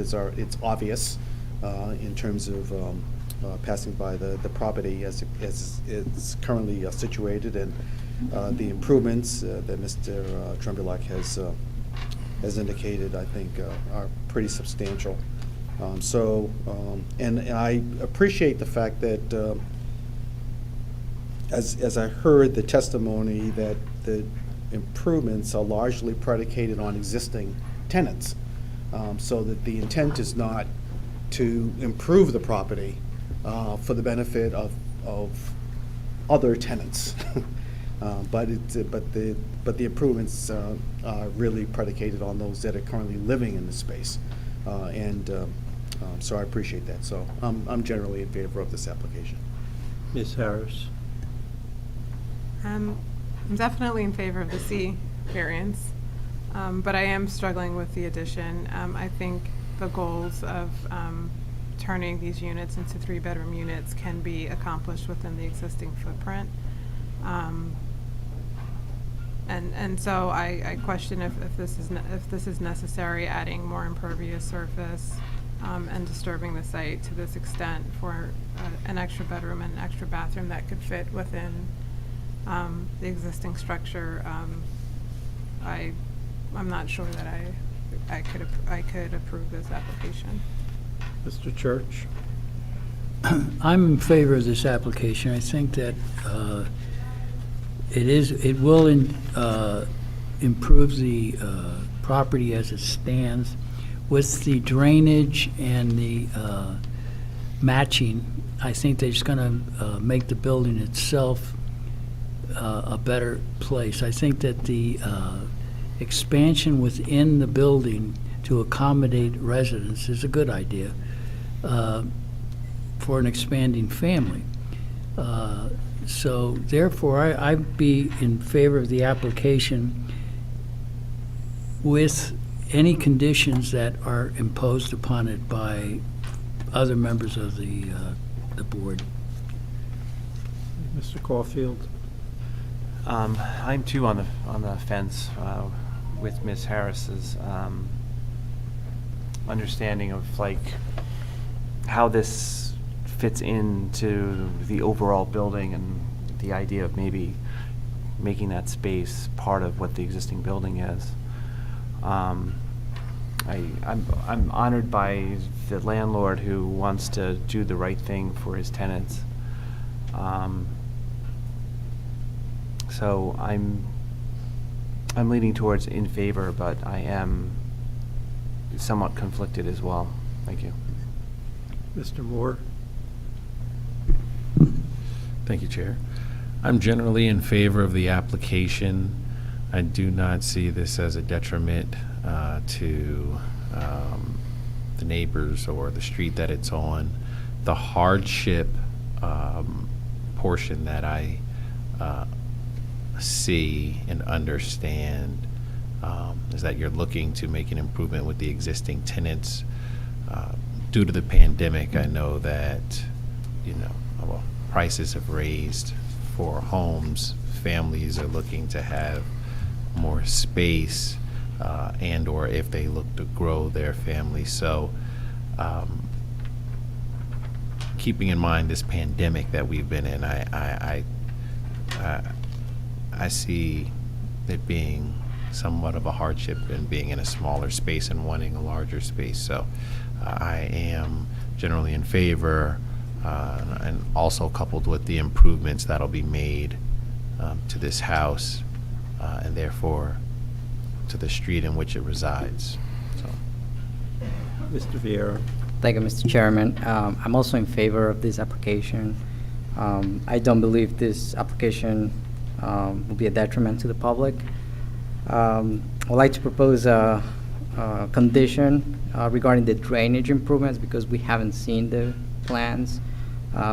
Therefore, they will have to be reviewed by the town engineer or the town's consultant. So, yep. I'm also in favor of the application. I think, the standard for our review of a D2 variance is less than that of for a D1 straight use variance. We're looking at, can the expansion of the existing non-conforming use be accommodated on the property without causing any adverse impacts? Here, they're able to develop the addition, keep all setback requirements. The only other variance they require is for the height, and that's simply to conform to the number of stories, which is to conform to the existing building, and making this 2.5 stories I don't think would accomplish anything and would really address Ms. Harris's concern. And I don't think it would look nice. I think what's proposed here is far nicer. I think, again, if this was a situation where to accomplish this, they didn't have adequate parking or they were not meeting side yard setbacks or other setbacks, I would have a significant issue with it because then I think it doesn't accommodate. But as indicated, this lot is, it clearly was combined 2 existing lots, and this is larger. I think I would have been with Ms. Harris if this had been one of the 40-foot width lots in the neighborhood and trying to accomplish this. I think the lot accommodates. I think where it's located, is not going to have a substantial detriment to the public good or a substantial impairment to the zone plan. This building has been conforming, I don't know if from the day it was built, but for, pre-zoning has been a non-conforming and has obviously not adversely impacted the neighborhood. I think overall the improvements that are proposed here will be an upgrade to the property, making it a more attractive property. And hopefully their house to the west, they'll actually fix that up too, which would also be a benefit. The conditions,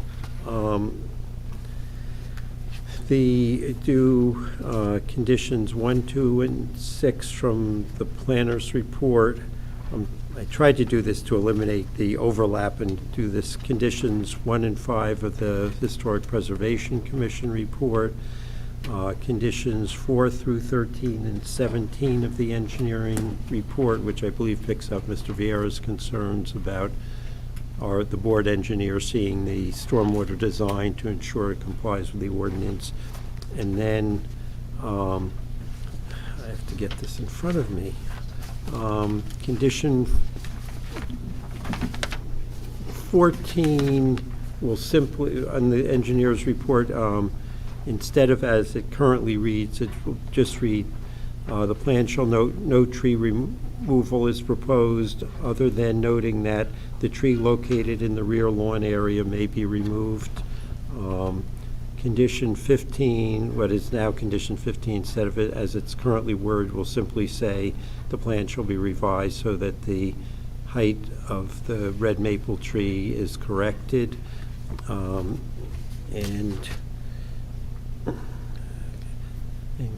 Condition 16, the only modification to that is it should read 2 sheep laurel shrubs at the north corner instead of 2 evergreen plantings, so we're specific as to what's being required there. And then conditions 7 and 8 of the Development Review Committee recommendations.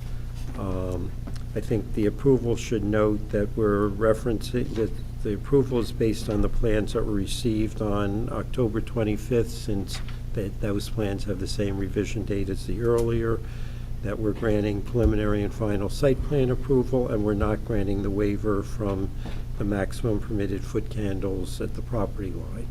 And I think I covered everything.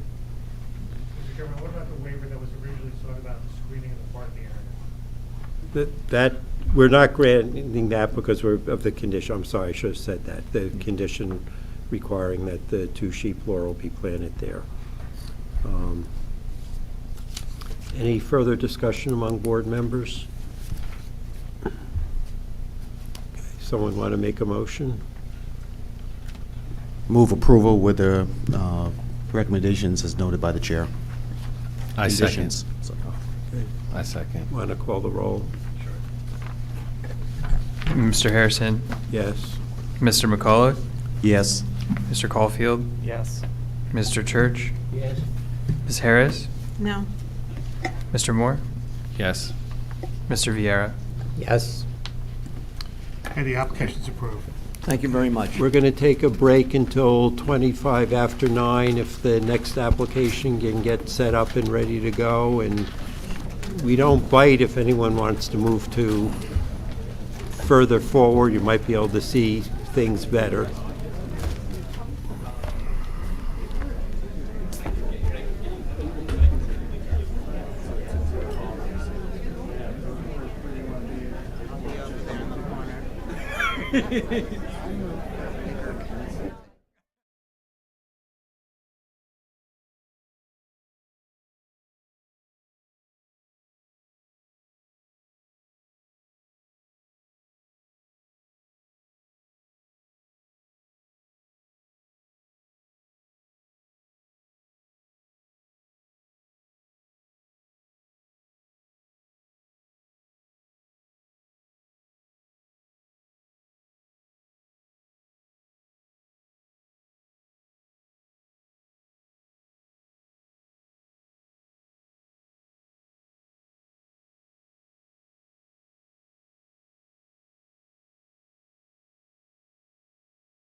Oh.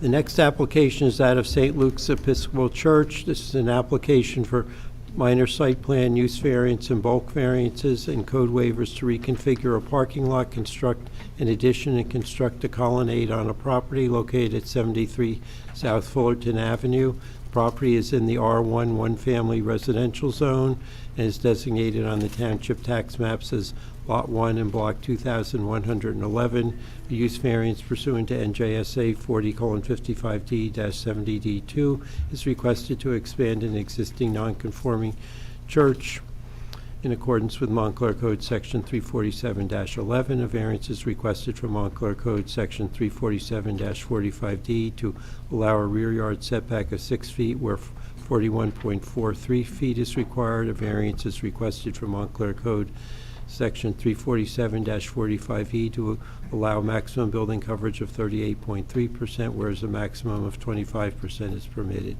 Waiver is requested from Montclair Code Section 281-9F to allow a parking area for 5 or more vehicles which is not screened on each side adjoining a residential district, and a waiver is requested from Montclair Code Section 281-8.3E5 to allow a minimum light intensity of 0.2 foot candles in a parking area where a minimum of 0.5 foot candles is required.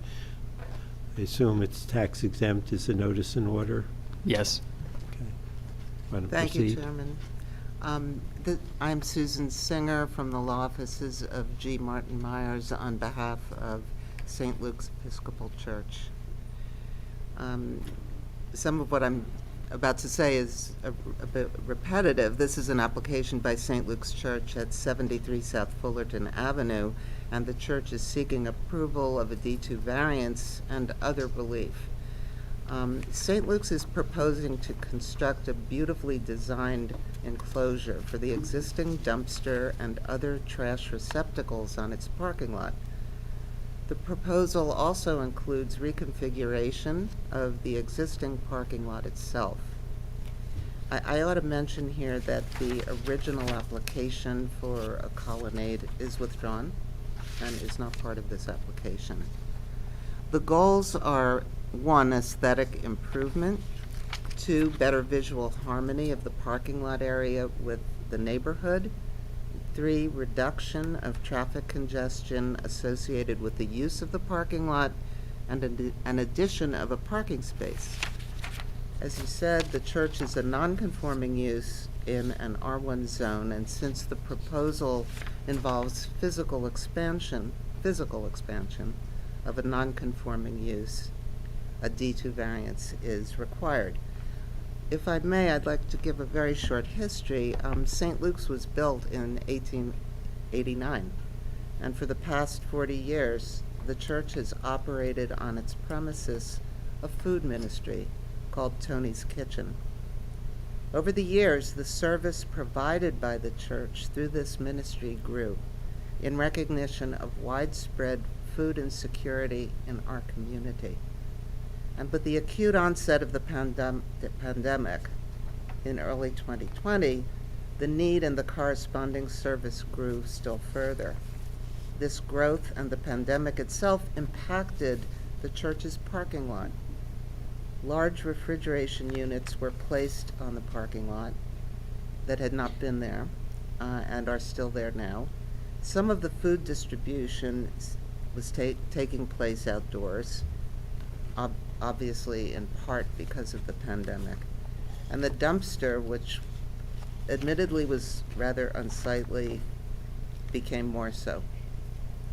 The church has already begun taking significant steps to remediate these conditions in the parking lot.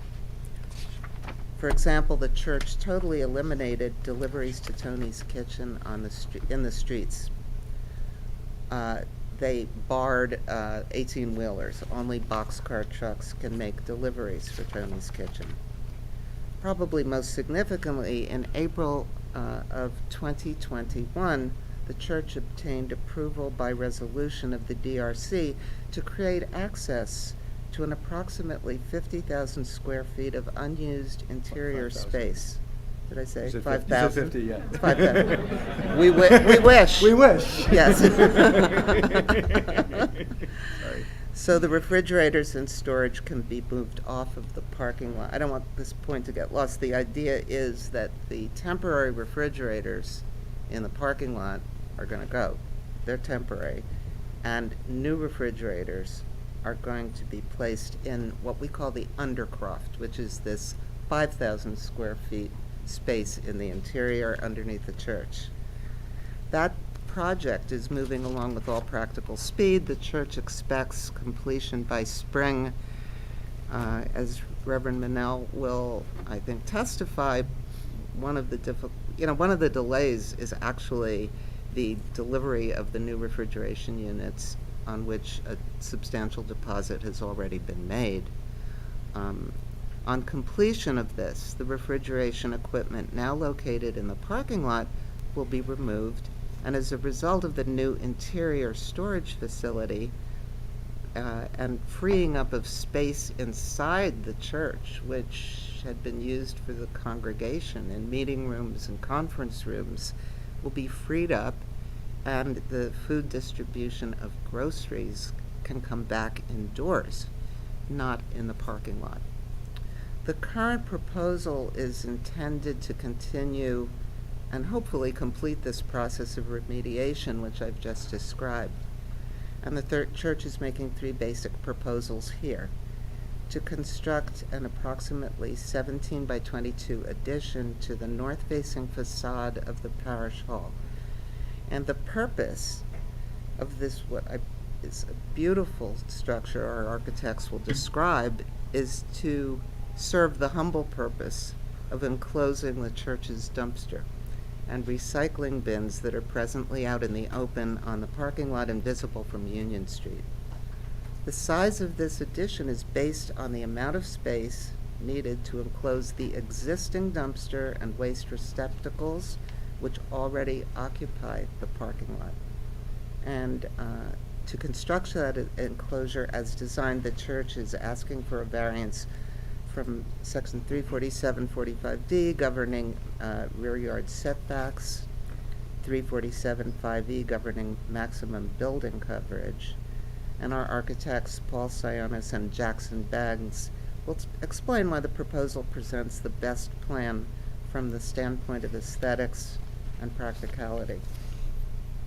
Secondly, the church proposes to reconfigure and widen the parking lot itself. As I said, the proposal is designed to address traffic congestion issues and to provide an additional parking space. In terms of relief of congestion, the proposal includes a widened driveway and a turnaround area that will allow delivery trucks to enter front first instead of backing up the way happens now, which creates, as we all know, that beep beep noise and also a slower entrance. And then with the new turnaround space, the trucks will be able to turn around within the parking lot and exit front ways first. A third aspect, which is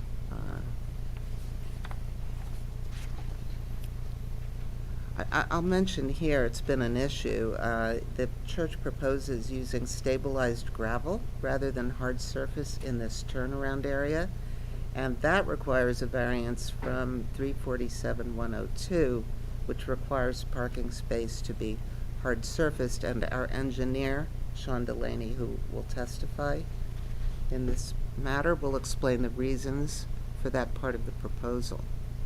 But in addition, a variance is required from 347.101, which basically regards ratios of parking space to seating capacity in churches. And that adds up, when applied to this situation, to 92 parking spaces, far more than the parking lot has ever afforded in history, and which is a number literally impossible to provide on this property. Finally, the church proposes to install 3 12-foot pole-mounted light fixtures and 2 new wall-mounted light fixtures mounted at a height of 12 feet. This proposal involves a very small deviation. Our architects have been working assiduously to get it exactly right, to meet the standards for light intensity. There's still a very small deviation, and our architectural project manager will address this issue in testimony, and we'll talk about how he plans to work with a consultant to get it exactly right. I want to make one final point. This application involves a physical expansion to accommodate what already exists and what already is going on. It does not facilitate expansion of the services of the church's existing food ministry or the population that ministry serves.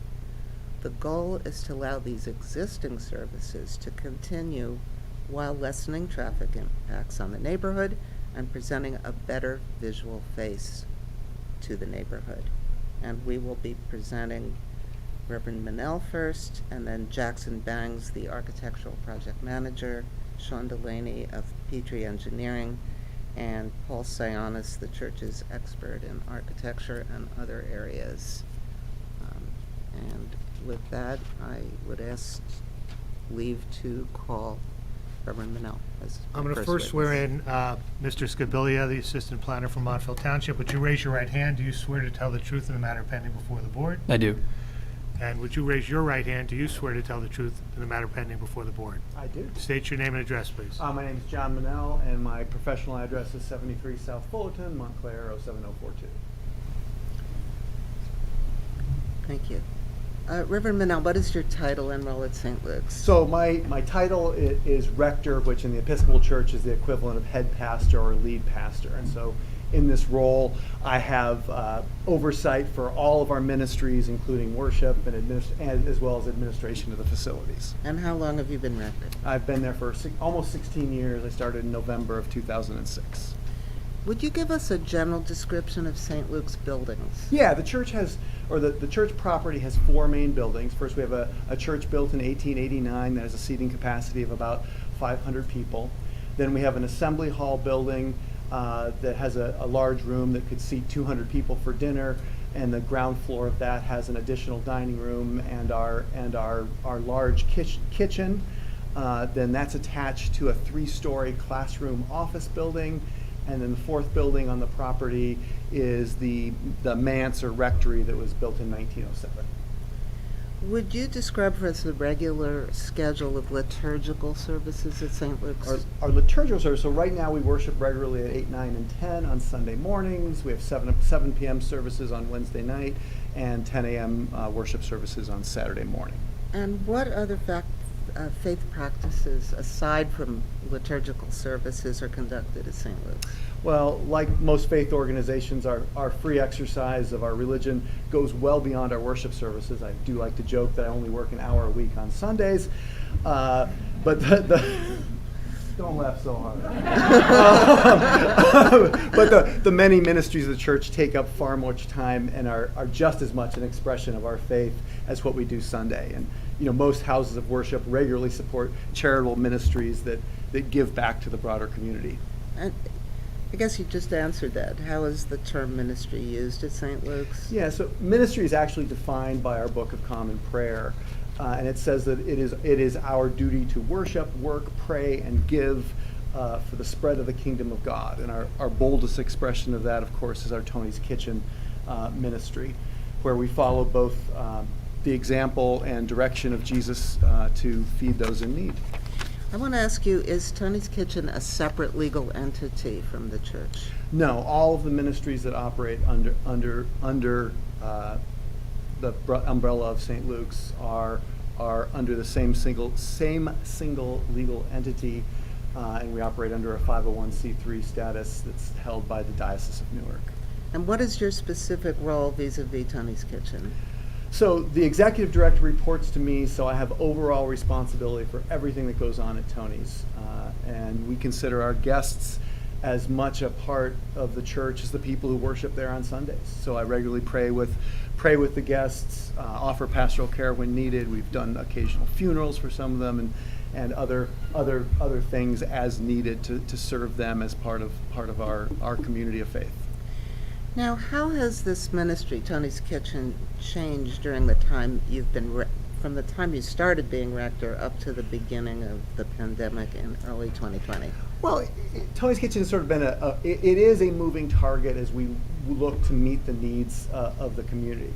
You know, one of the early initiatives that we tried to do is we worked to try to make sure that the food that we were offering was healthy, and so that started us in a relationship with a local produce supplier who started delivering things regularly. Our expansion before the pandemic was into backpack programs where we provided food for children in need, and that helped made us tap more deeply into the work that had begun years before with the food bank, but got us to a point where the food bank was delivering food for us on a weekly basis, even before the pandemic.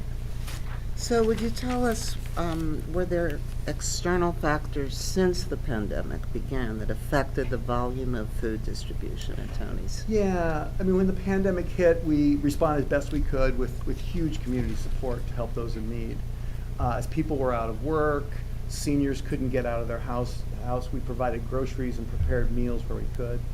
Our food supplies were horribly uncertain in the early days, so that's why we brought in the temporary refrigeration units, so we could store more food longer, and we didn't know when we were going to have a lot or a little bit. Our first floor conference rooms and meeting rooms got converted to storage. As the pandemic became more endemic, the high cost of housing and inflation kept the food need high in Montclair. So we've continued to operate at a higher volume than we did even before the pandemic. So you've answered this partly, but is there more to tell about how the work of Tony's Kitchen affected the appearance and conditions on the church's parking lot? Yeah, well, you know, so as I said, and Sue mentioned this in her opening statement too, that the parking lot has been used so differently since the beginning of the pandemic. First, the temporary refrigeration units, while we wait for our order for the indoor ones to be delivered. With more material, we've had more solid waste, although our composting program that we started at the end of July has cut that down dramatically. We continue to get the same number of deliveries that we've had even before the pandemic, you know, averaging about 3.5 a week. The difference is the food bank, instead of bringing 1 pallet of food, now brings 6, 7, 8 pallets of food.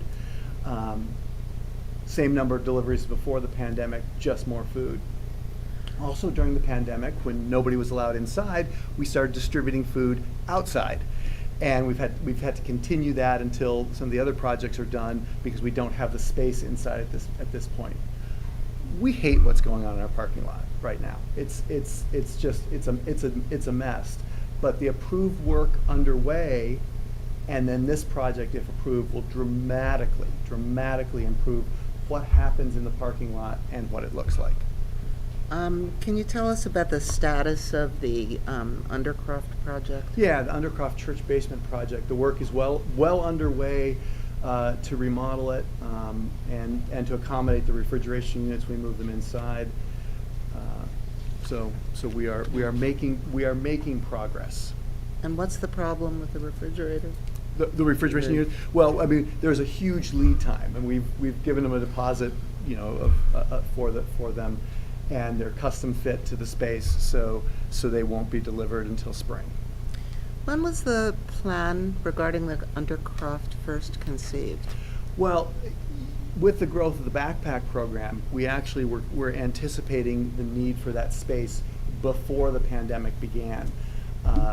Back in probably fall of 2019 is when we started looking at it, and we brought the first renderings drawn by our architects to our vestry, which is the equivalent of our board.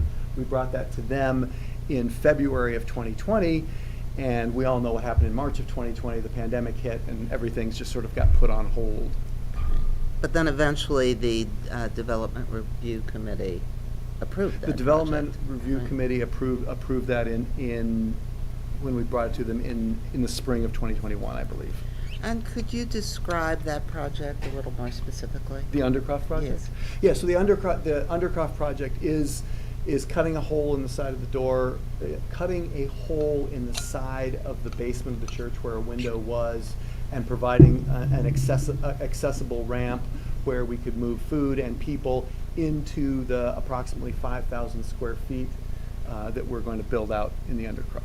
And what's the percentage of completion of the exterior work on that project? I'd say the exterior is about 80% complete at this point. Okay. What's to be done for, any detail on the interior work? Yeah, the on it? interior work, the bid has gone out. We've started some of the demolition, which is all we can do until we get the permit work, but we've had the folks in there measuring for the electric, measuring for the HVAC that's required, plotting out where the plumbing for drainage is going to be, and other pieces like that. And what will happen to the outdoor refrigerators when that project is completed? By the grace of God, they will go away as soon as they're completed.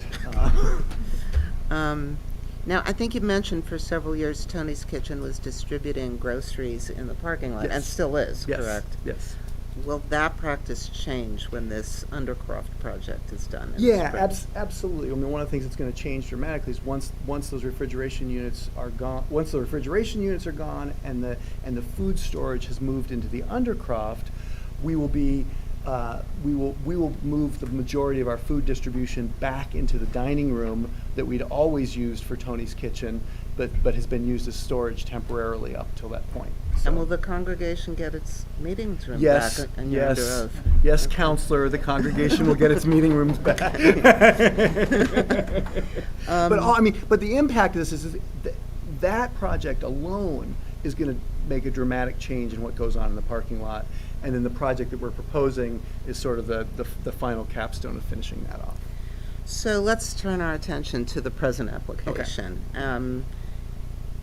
Describe briefly what it entails. Yeah. We'll have detail from the architects, but you can Sure. give a little overview. Sure, and Okay. I sort of see three main elements to it. First is building the enclosure for the dumpster, which I like to affectionately refer to as Tajma dumpster. Second, we want to expand the parking lot slightly for safety reasons and fix the drainage, and the engineers will speak to that. And then finally, we're going to upgrade the landscaping around the parking lot to make the whole thing more visually appealing. I mean, the objective of all of this really is to make the parking lot area more aesthetically pleasing for our neighbors and our parishioners. Where specifically is the dumpster as we speak? Yeah, so right now the dumpster is located just off the north edge part of the northwest corner of the building in the back left part of the parking lot. Is it visible from Oh, Union yeah. Street? Oh, Okay. yeah. Are other trash and recycling bins in that location as well? Yeah, and next to the dumpster are the recycling bins. It's where we stage the pallets before they go back. When we were composting before our current composting initiative, some of that was there. We also will occasionally hold bulky waste there until bulky waste pickup day. So it's trashy. And the church has retained an architect to design the proposed. We have, in fact, enclosure. we've retained Sionis architecture firm. Okay. And again, briefly, because the architects will talk about this, but, just briefly say what the proposed enclosure will look like in lay terms. Right, Okay. so again, think about it about roughly the size of a two-car garage attached to the side of the building, because that seemed to make the most sense of how we used our space. It's going to be clad in brick. It's going to be clad in brick that matches as closely as we can the existing building, and even the shape of the dumpster enclosure mimics the shape of the north wall of the office building to which it'll be attached. So it'll feel as much as possible like the same thing. The other piece is the doors to it will be turned to the west, so they'll be facing into the parking lot, and they won't be visible from the street, or won't be as visible from the street. And why does the church seek to do that aspect of this application? The primary aspect of this whole application is aesthetic. We hope it's going to look better. We think it'll work better a little bit by smoothing out some of the rough parts of our operation. This is not about having a larger dumpster or more trash or more operations, or to accommodate more trucks. It is simply about cleaning up, making it a little bit safer and more visually appealing. Now, I'd like you to draw your attention to the reconfiguration Yeah. of the lot. Again, briefly describe the work on the parking lot, which the church is proposing. Yeah, so the objective of the parking lot is also to make it cleaner and more usable, and to fix the drainage issues that have plagued us for more than a decade. The end result, if approved, will add one official parking spot and a couple of places where cars could park, but they're not official parking spots. It'll be more maneuverable for cars, more maneuverable for the delivery trucks that any size operation would need. So we hope to expand the lot about 4 1/4 feet to the east, still leaving room for piling snow on that side of the property. And then we also want to enlarge the entry apron just to make better visibility as you pull out onto Union Street, which is hard to see when cars are parked right next to it. And the turn zone that Sue talked about will allow box trucks, when they come in, they won't have to back up on Union Street. They can actually pull directly into the lot and do all of their maneuvering in the lot rather than on the street, which we believe it won't make a dramatic safety improvement, but it will make a safety improvement somewhat. Now, why wasn't there's repaving involved, excuse me, right? Yes. Was there some reason for delay in that? Yeah, we actually have been talking about repaving the parking lot for 6 or 7 years. We had a capital campaign 6 or 7 years ago, and one of the highest priority things identified by the congregation was repaving the parking lot. But we wanted to wait until that was done, until we were done with some of these other major projects, so we weren't rolling heavy equipment over our brand new asphalt. The time is now. And then the dumpster enclosure was sort of added as we worked with our architects to reimagine just how we could make the space more attractive. Have any of the church's neighbors expressed concern about any aspect of this application?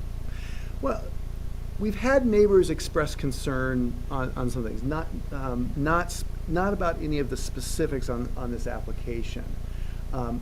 During the height of the pandemic, when our operations were changing on a weekly basis and weren't smoothed out, several concerns were raised by neighbors, and we worked as hard as we could to address them as quickly as possible. We changed our operations with suppliers to we reoriented the refrigeration units so hopefully they'd make less noise. We stopped using carts that some considered too loud. We worked with the Department of Public Works to ensure the dumpster wasn't picked up at an ungodly hour. We worked with our suppliers to make sure they didn't deliver in 18-wheel trucks and also delivered at more reasonable hours. And then a couple other initiatives that we took on as we started bringing our recyclable cardboard to the town lot on our own, rather than making this wall pile that we used to pile up on South Fullerton. And then the composting is the last thing that we changed at the end of July, and started using an industrial composter in Elizabeth, New Jersey, where we store our stuff inside and take it there. Okay. Now, in this, as this project's come up, one of our neighbors has sort of suggested we look into what it would take to just receive our deliveries on South Fullerton, and that's sort of something that's worth looking at. But whether we do that or not, we'd still need to repave the parking lot and cover the dumpster. So it's sort of it's something worth thinking about, but not something that necessarily affects this project. And we've also had one neighbor register his opposition to this project in the form of an online petition, although the petition doesn't say much about the specific intentions of this project. The same neighbor has also filed several charges against us in municipal court for some of the things that are specifically being addressed by that. So we're hoping this project will address those concerns. Is there anything else you'd like to add?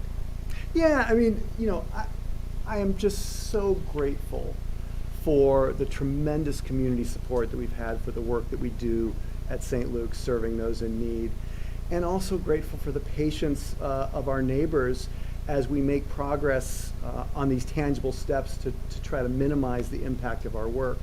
I only wish it could move faster, in getting the necessary approvals, permits, and construction to get this thing done. We're grateful for the thousands of volunteers and donors, 75% of which come from Montclair, that support the work we're doing. We've had tremendous cooperation from township officials who recognize that our work saves the township money by supporting those in need whose care might otherwise fall to the township. We've sought guidance from these officials along the way who are really in the best position to ensure that we're following all regulations. And so I feel deeply this project is one that can only benefit the community as a whole, particularly our nearby neighbors. While there may be some concerns about the scope of our operation, this is a project that's only going to lessen the impact on the neighborhood and improve the overall appearance, regardless of the size of our ministries. Our operations will look very different when we complete the project underway and this project. This will be the final one to make our Union Street face clean. This project adds nothing to our operational planning and scope.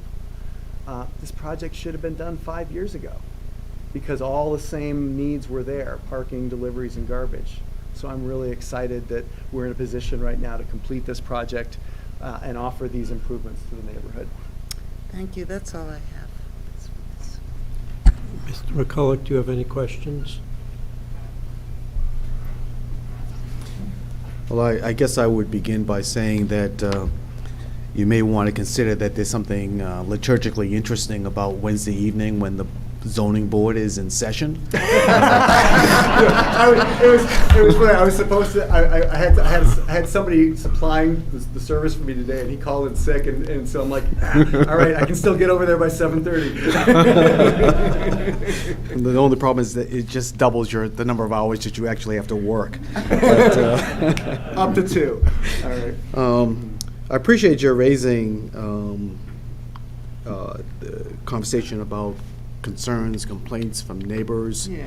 Because as I was hearing the presentation, it seemed as though what you were trying to do was to respond to the concerns that have been expressed over an extended period of time. Would you like to say any more about that? Yeah. Well, I mean, so when our neighbors reach out to us directly, we try as hard as we can. I mean, we are called to be good neighbors to the broader community that we serve who is needed, these folks. So we try to respond to the immediate needs as quickly as we can. These longer term projects take a little bit more time, some of this aesthetic pieces, including the parking lot. I mean, we were thinking about the repaving the parking lot 6-7 years ago, and finally time to do that now. And then getting the dumpster enclosure is another piece where we're trying to even ahead of where we've heard complaints. Mm-hmm. I think in addition to Tony's Kitchen, and I'll use the term in a very friendly way. Which is to say that I think that the church has also has offered hospitality to the homeless, and so that in addition to food services that are being provided later on in the evening, quite often over the years there have been people in the community or at large who are homeless who have settled on the lawn or in the entrance of Tony's Kitchen, around the dumpster area. How are you seeking to address that? I think the population probably is not as great as it was at one point, but how is that being addressed? It's significantly different, and we try to discourage people from being on site at off hours and try to channel them into the hours that we are serving and offering just different kinds of hospitality. We've worked with the police and to try to have regular patrols and to help move people along where we can. Unless there's somebody there 24/7, somebody's probably going to sneak in there.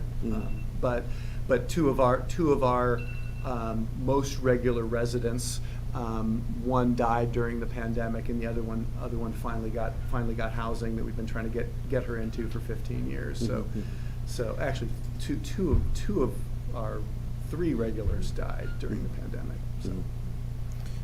I don't know if this is a question that's better suited for one of the other experts that will offer testimony, but I mean, as you're looking at lighting in the parking lot and things like that, is that all part of the consideration that you're giving in terms of the overall planning for?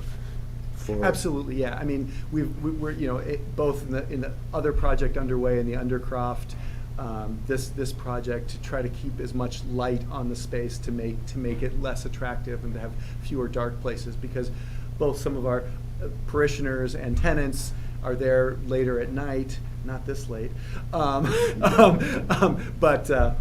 so we want to make sure it's safe for them when they're using the spaces.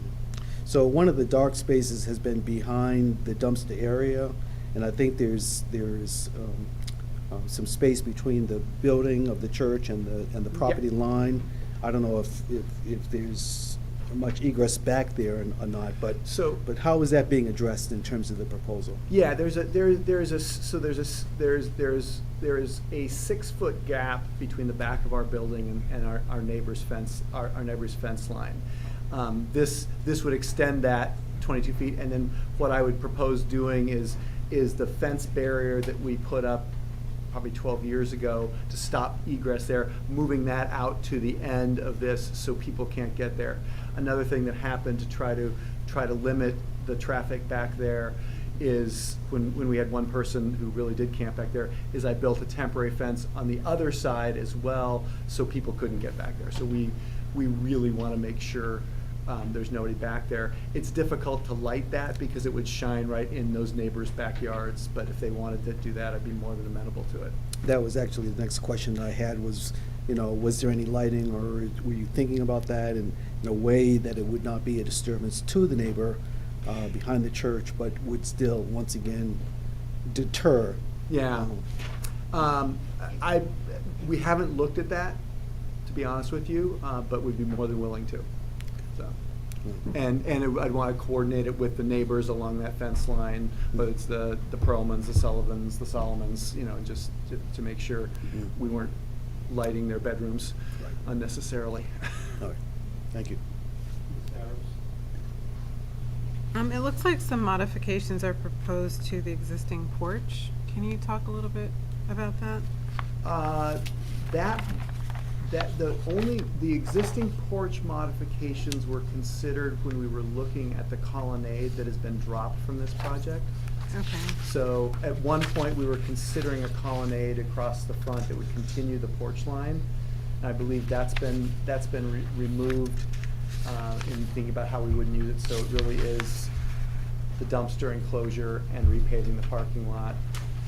And I guess some of the surface area in front of that colonnade, but nothing, or in front of the porch, but nothing is changing on that porch. Okay, it looks like there's a step that's being eliminated and windows being removed. That was all related with to the colonnade. Yeah. Okay. Yeah. All right. Thank you. Thank you. Church. No questions. Mr. Caulfield. Thanks for coming out tonight. Thank you. Just kind of like, the other day, like, we have a rat problem in this town, and Yes. they're actually the size of cats sometimes.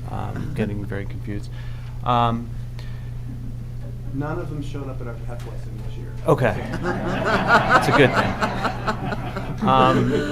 Have you experienced any of that? I mean, you probably have exterminators and all that stuff, and this step is going to be what's going to be the better part of all this. Yeah, no, and so we have the exterminators come on a regular basis. When the only time I've seen them was after we did some of the major digging for the project that's already underway. And actually, some of our backdoor neighbors, the Solomons, mentioned that to us, and we got the exterminator there the next day. And so I have not seen rats since that time, and we do have the regular exterminator. And I have to believe that having the enclosure will make it less attractive to our four-legged friends. I have no questions. No questions. Okay. I guess, I'm not sure, are the other experts going to go into the use of the parking lot currently, or should I ask you questions about who's parking there, when are they parking there? That's probably more for me than for them, yeah. Okay, so can you go over, the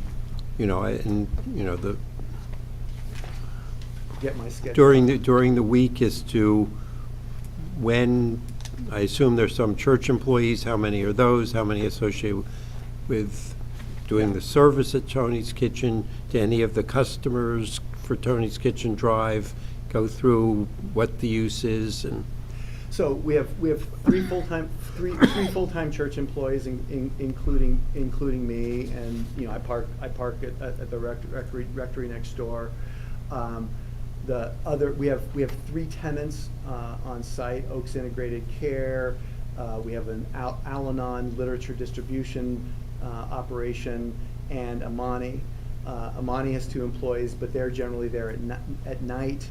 The Al-Anon office has one person, and there are four staff members with the Oaks Integrated Care. The parking lot is busiest when we are doing our food distribution, and that is, where'd my calendar go? There we go. Thank you. Thanks, Sue. Wednesday, Thursday, Friday, Saturday, from 10:30 to noon, so an hour and a half on each of those days, and then 3 to 5 on Sunday. Those are the days where it's most crowded for that. Obviously, Sunday mornings, the parking lot does not have the 92 spaces required, so the first 18 parishioners who get to church win. And bless the rest of you for walking as far as you do. So does that answer your question, or do you want? well, I'm trying to get a sense of the number of people who can be accommodated. I understand during church services, Yeah. but during the non-church service times, how many people would like to park in the parking lot versus the number of spaces that are available? So, list of the employees. We have a number of volunteers that volunteers will come in while we're doing the distribution, and I don't know what percentage of our guests who come to pick up food drive. I know some do, and I know that creates some traffic congestion. I was talking to Reverend Ann Woloski down the street about her nursery school, and they have 140 kids. I'm like, okay, that's 280 drop-offs, pickup drop-offs a day. I'm like, okay, we're not there, but we definitely have congestion. We definitely do not have the capacity to do much of anything with 19 spaces. So. Including services. Including service, yeah, including services, there've been nights when I've had multiple ministries running, and the first 18 people get a spot, and then we're on the street. Okay. Then in terms of what's proposed in terms of the deliveries, how are those deliveries scheduled? Yeah. So the main deliveries we get are Monday morning, when we're not doing food distribution. So that was part of the intentionality plan to do it. So we get 1 or 2 truck deliveries on Monday morning, usually the food bank and Gargiola's produce, the folks who've been delivering to us for decades. And then we have a third fairly regular delivery from regional, and they come Friday morning, and we've tried to slot them in before we do the food distribution. So the objective was for the 3 to 4 delivery trucks that we have a week to have them in the lot when we don't have the other traffic in the lot. And I'll ask the engineer about what the turning ability will be if when there are cars there. I'll do that with him. Yeah, Jackson can do that. And it'll give, widening the lot by 4 feet gives a little bit more maneuverable room for the cars. The turnaround spot for the trucks should accommodate that. And I forgot to mention, I mean, we're adding a parking spot in Montclair. I feel like our architects should be candidates for sainthood for that alone. So, and are you still doing deliveries of food? yes. Okay, and how many, is that people driving their own cars and delivering the food? Our biggest piece of that is Saturday morning, where the Kiwanis, we partner with the Kiwanis, and they pick up the food that we deliver to seniors. And so that's the one that causes the most traffic on Saturday morning. And then a lot of our food, we have pop-up markets and things like that where we will load up our vans and take food to other locations.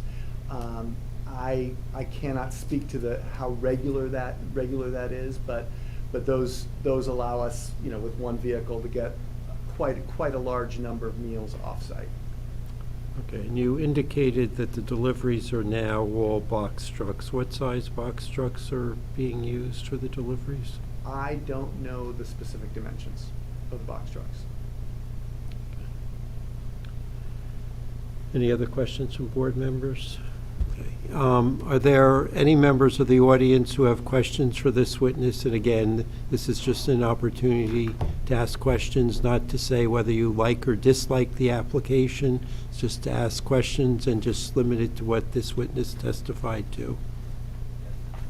Come forward, give your name and address.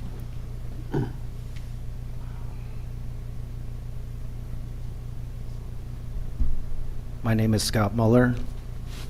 I live at 57 Union Street, directly north of the applicant's property.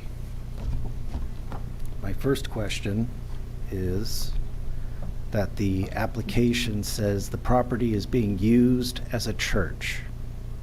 Can you elaborate on how that was determined? It was built in 1889 as a church, and the work that we do follows within our definition of ministry, and so therefore it is a church. So it's a church because you say it's a church? Yes. Okay. I can buy a church and use it as a home. Is it still a church? I don't know. I could buy a home and use it for religious activity. Would that make it a church?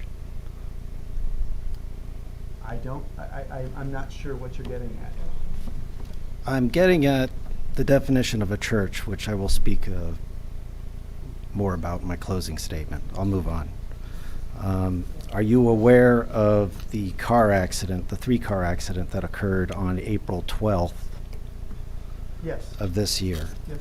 I'd like to submit evidence of that accident along with the police report. You can do that when you make your closing statement. But, I mean, if you can ask, that really wasn't part of the direct testimony. That sounds like something that's appropriate at the end when you're speaking in favor of or in opposition to the application. Okay.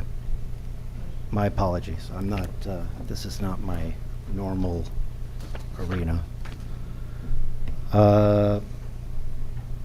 You mentioned the need for food distribution. Was this calculated and determined in any way, or is it just a feeling that the church has? Food insecurity is widely acknowledged as an issue throughout this community and throughout the country, and so we have worked to address those needs. How did you determine that you had to go from, I don't remember what it was before the pandemic, less than 1,000 meals per week to approximately 20,000 meals per week?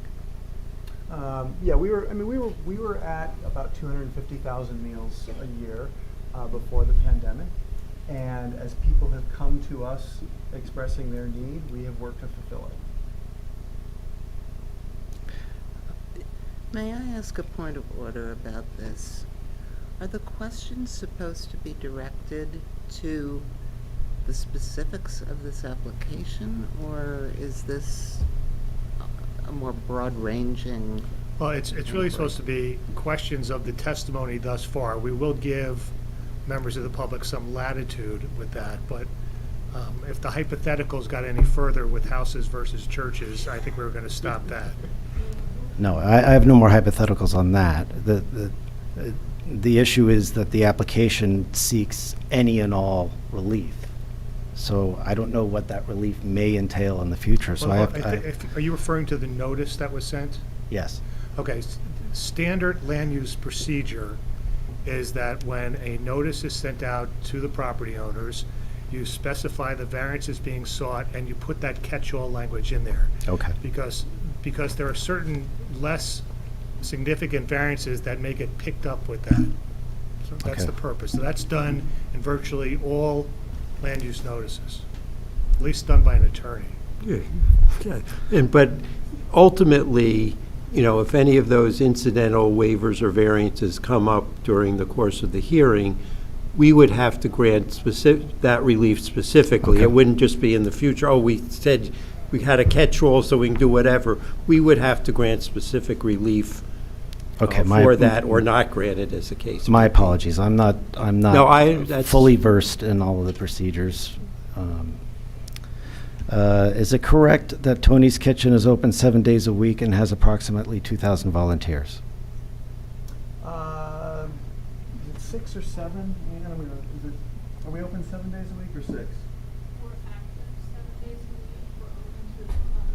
We're active 7 days a week, open to the public 5.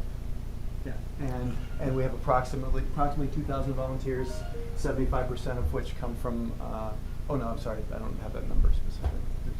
No, 75% of the volunteers do come from Montclair. And I think my final question is, if there's no reduction in services, I understand you plan to improve the parking lot, but what evidence is there that this is actually going to reduce the traffic and congestion on Union Street? Well, well, go ahead, Sue. I think the architect's testimony may be more pertinent to that question, but if you can answer it, John. It was my understanding that John would be able to answer that, but I'll defer to the architect. I mean, I'll give it my best shot, but All I mean, what we hope is that a more maneuverable parking lot will and an additional parking space, all of those things will provide a modicum of relief. I'm not sure it will change the traffic dramatically. The biggest thing that we're hoping to accomplish with this is with the inevitable deliveries, regardless of the size of the operation, for trucks to be able to come straight into the lot rather than backing up on Union Street will create less traffic in that area. Okay, no further questions. Thank you. Mr. Chairman, just one question for clarification, and that is on the volunteer. You said 2,000 volunteers. Is that 2,000 individuals or is that 2,000 volunteer hours? Individuals. Individuals. Do you have any idea how many hours that might translate to? Okay. If you can't. A lot. Okay, I just want to. Okay, yeah, if you can't answer a question, just say you don't know. I don't know. I'm sorry. Rather than. Yeah. Okay, any other members of the audience, please come forward.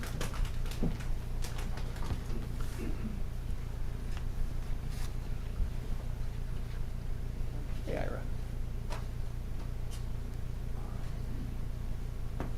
My name is Ira Pollack. I live at 57 Union Street, across from the church. I've met with Reverend Mannell a few times, and he's been very proactive at our meetings. My main concern, which he brought Remember, up... we're not doing concerns, we're doing questions now. Question? It will be. Yes. Is safety concern congestion.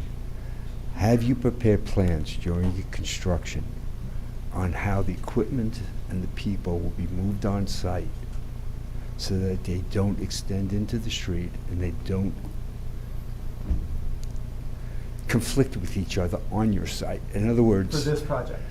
For this project, because I've noticed on the other project You've built the walkway, you've built everything, and you left the railings off. And now you have a pumpkin sale, and you put up this flimsy whatever to separate kids and parents from that pit. So you're about to go into the main distribution area, and it's very important that that be made, a plan, an access and egress plan be made prior to your start of work. So Yeah, that the bidders have it as a bidding process. And has that been considered? That has not been considered because just in the staging of this is, as I understand it, is if we get the approval today, then the architects will work on the biddable drawings that will then include some of those, that now should include some of those pieces. So when we go out to bid, the contractors that will bid on the project will have an understanding of what kind of safety needs we want to incorporate. Okay. The congestion that you mentioned, it extends into the street.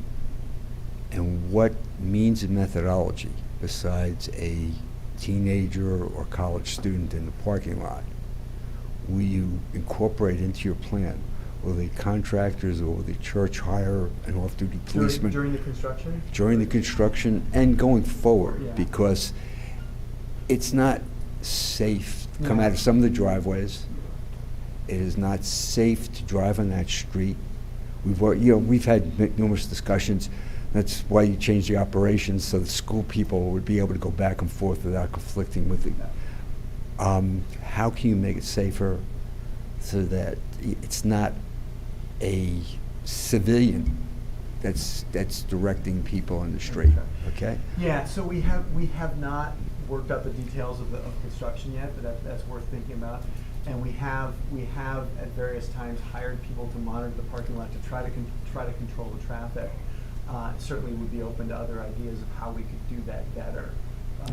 And one of the things that should this project get approved and we do this work, obviously it's going to look a lot different. It's going to function somewhat differently or significantly differently. We're not going to be distributing food in the parking lot either. And so that's going to probably we will solve some problems and probably create some other ones, and we will continue to look for your input and other people's input to figure out how we can best address it to make it as safe as possible for everybody. Okay. And you mentioned composting. That's not being done on site, or that's being done in East Newark, I'm just Elizabeth. because Elizabeth. Okay, Elizabeth. it's And not being done on site. Okay. It's not being done on site. We are not storing it outside while staging it. The reason I'm asking is the plans you showed me, had that stuff inside the next to the next to the. It's a composter, but it's going off site. No, Okay. there is not on-site composting. Okay, thank you. Thanks, Eric. Appreciate it. Thank you. Are there any other members of the audience who have come forward?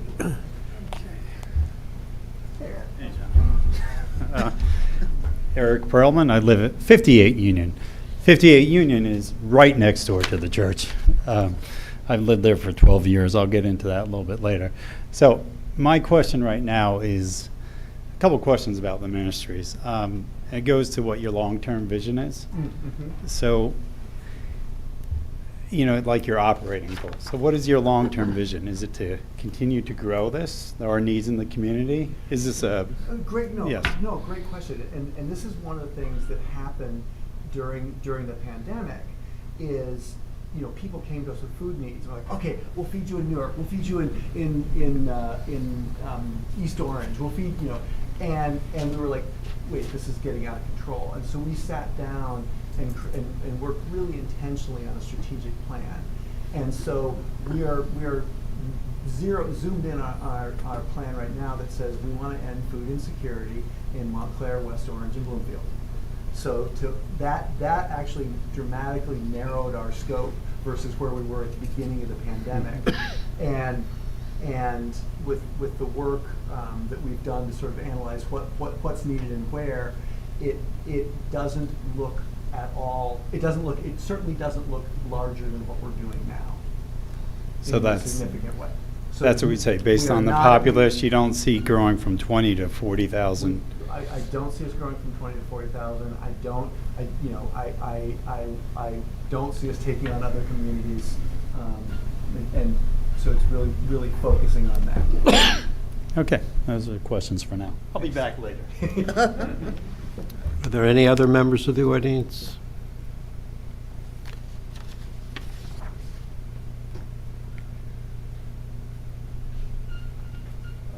My name is Julian Knight. I also live at 57 Union Street. There was a 3-car accident that they've spoken about that involved a car backing out of the lot because a truck was making a delivery back in April. Car came around the corner, hit the back of it, caromed off and hit my son's parked car at 9 o'clock in the morning. Fortunately, and they hit the driver's side, fortunately, he goes to work every morning at 9. He was not going to work that morning. So that could have been quite, really terrible. So I guess my question is well, I just want to make one more statement, is that in addition to your increased volume, Union Street has had a massively increased volume because, we are a block away from downtown. We're free parking. People are always up and down there trying to find parking spaces. It's a major thoroughfare that goes, one of the few thoroughfares that goes down to Elm Street. What can you do within your control, do you think, to help alleviate what I think is now becoming a very dangerous street to live on, to drive on, walk on, cycle on? Yeah, I mean, the main tangible piece that do this is widening the apron, because part of what caused that accident is when people park right up next to the edge, you can't see what's coming down Union, as you well know. Yeah. So that's the biggest tangible piece that we're going to do to hopefully increase visibility. Okay. Thank you very much. And is there some way to work with the town, because in addition to the blind spots you have, there's blind spots on our driveway to pull out because people are allowed to just pull up and park. So is there any way, I guess you can work with the town, is there any way that the town can help us out? Well, because Union Street is becoming a really dangerous place to, Yeah, again, walk, drive on, live on, cycle on. Yeah, Ira and I and Susan Bailey and a couple others met with Janice Talley, the township planner. Were you at that meeting, Tom? I can't remember. It was the parking people, and to try to talk about it. But one of the ideas that I like the best for Union Street is speed bumps. And again, that's probably outside of the scope of this, but that's one. Yeah. So, but that's one of the things I would be a huge proponent in helping you get those installed. And my last question is, I was actually one of the people who suggested, is there some way to start utilizing the space you have and the driveways you have on South Fullerton, so Union Street is not bearing the full brunt of all the traffic, and it's not just the church traffic. That's certainly a significant part of it, but it's a lot of other traffic. Can we bring that into the conversation now as to being down the line about, can we talk about using South Fullerton as an alternative? So you can ask this witness as to the feasibility of that. Can you? Would you consider that now? Absolutely, we consider it. But again, there'll be different. And even some of our first drawings for this back in February of a year ago, not this year. We looked at and the problem with that is we look at that, we lose parking spots on South Fullerton. And that was Okay. So all right. It's that wonderful Montclair balancing act. Understood. Thank you very much. Thanks, Julian. Are there any other members of the public who have questions? Yes, come on.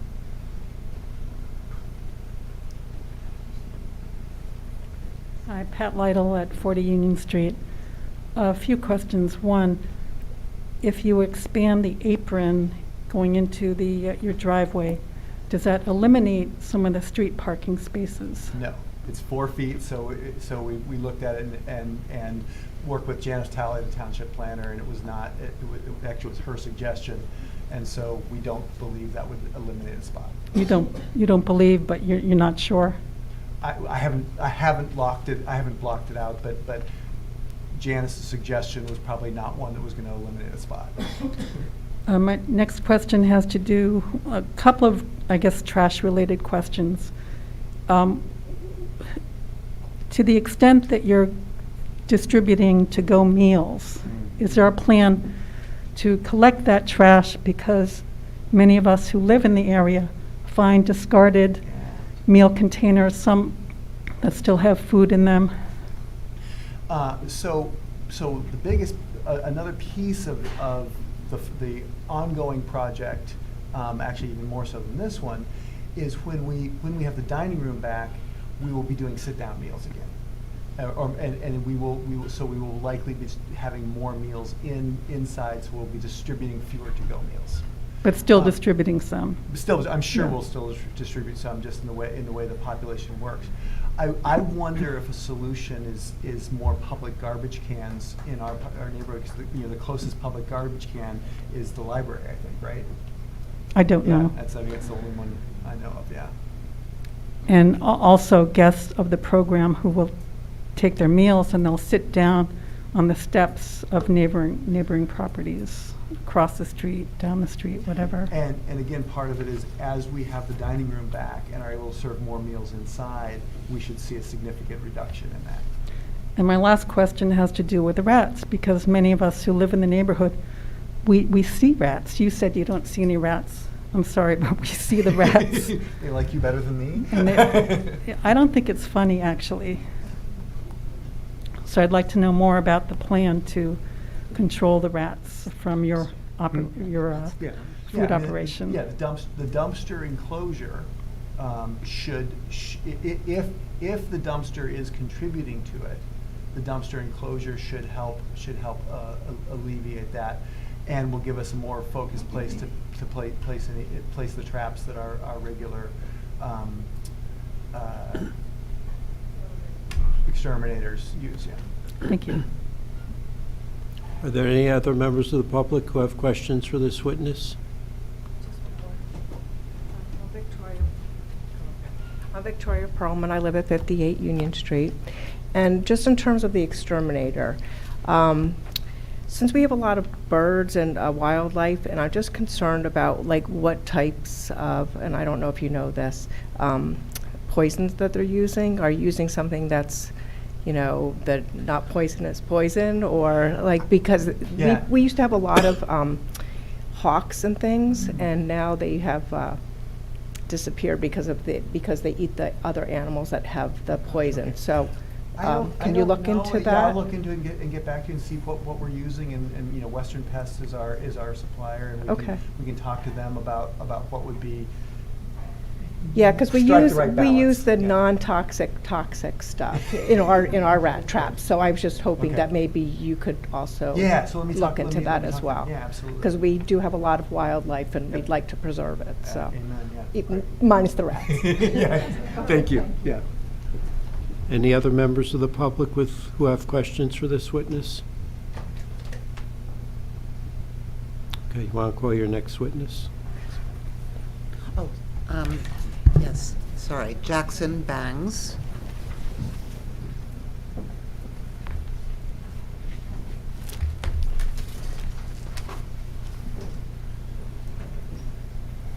Mr. Banks, would you raise your right hand? Do you swear to tell the truth in a matter pending before the board? Yes. State your name and address, please. Jackson Bangs, 8 Hillside Avenue, Suite 208, Montclair, New Jersey. Thank you. Mr. Bangs, are you licensed as an architect in New Jersey? Yes, I am. Have you previously testified before this board? Yes, I have. Would you describe in a general way the services you performed previously for St. Luke's Church? Okay, just so it's clear, we're going to accept Mr. Bangs as an architect. Your Yes. license is in good standing? Yes.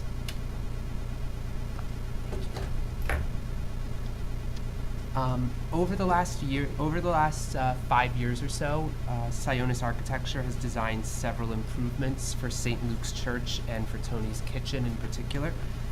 I've been the project architect on all of those projects. And did you prepare the architectural drawings that have been submitted to the township? Yes. Okay. Now, I understand you have prepared a PowerPoint slides to present this evening. Is that right? Yes. And these are handouts that correspond to the PowerPoint? Correct. Would you assist me by giving them to Mr. Sullivan? Certainly. I printed some out and Oh. distributed them already. Sorry. Oh, you did? It's already done? Do you have enough copies? Does anybody need a copy? Okay. All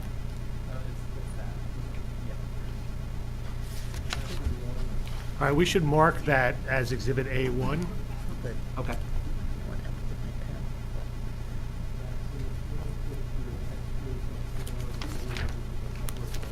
Sure.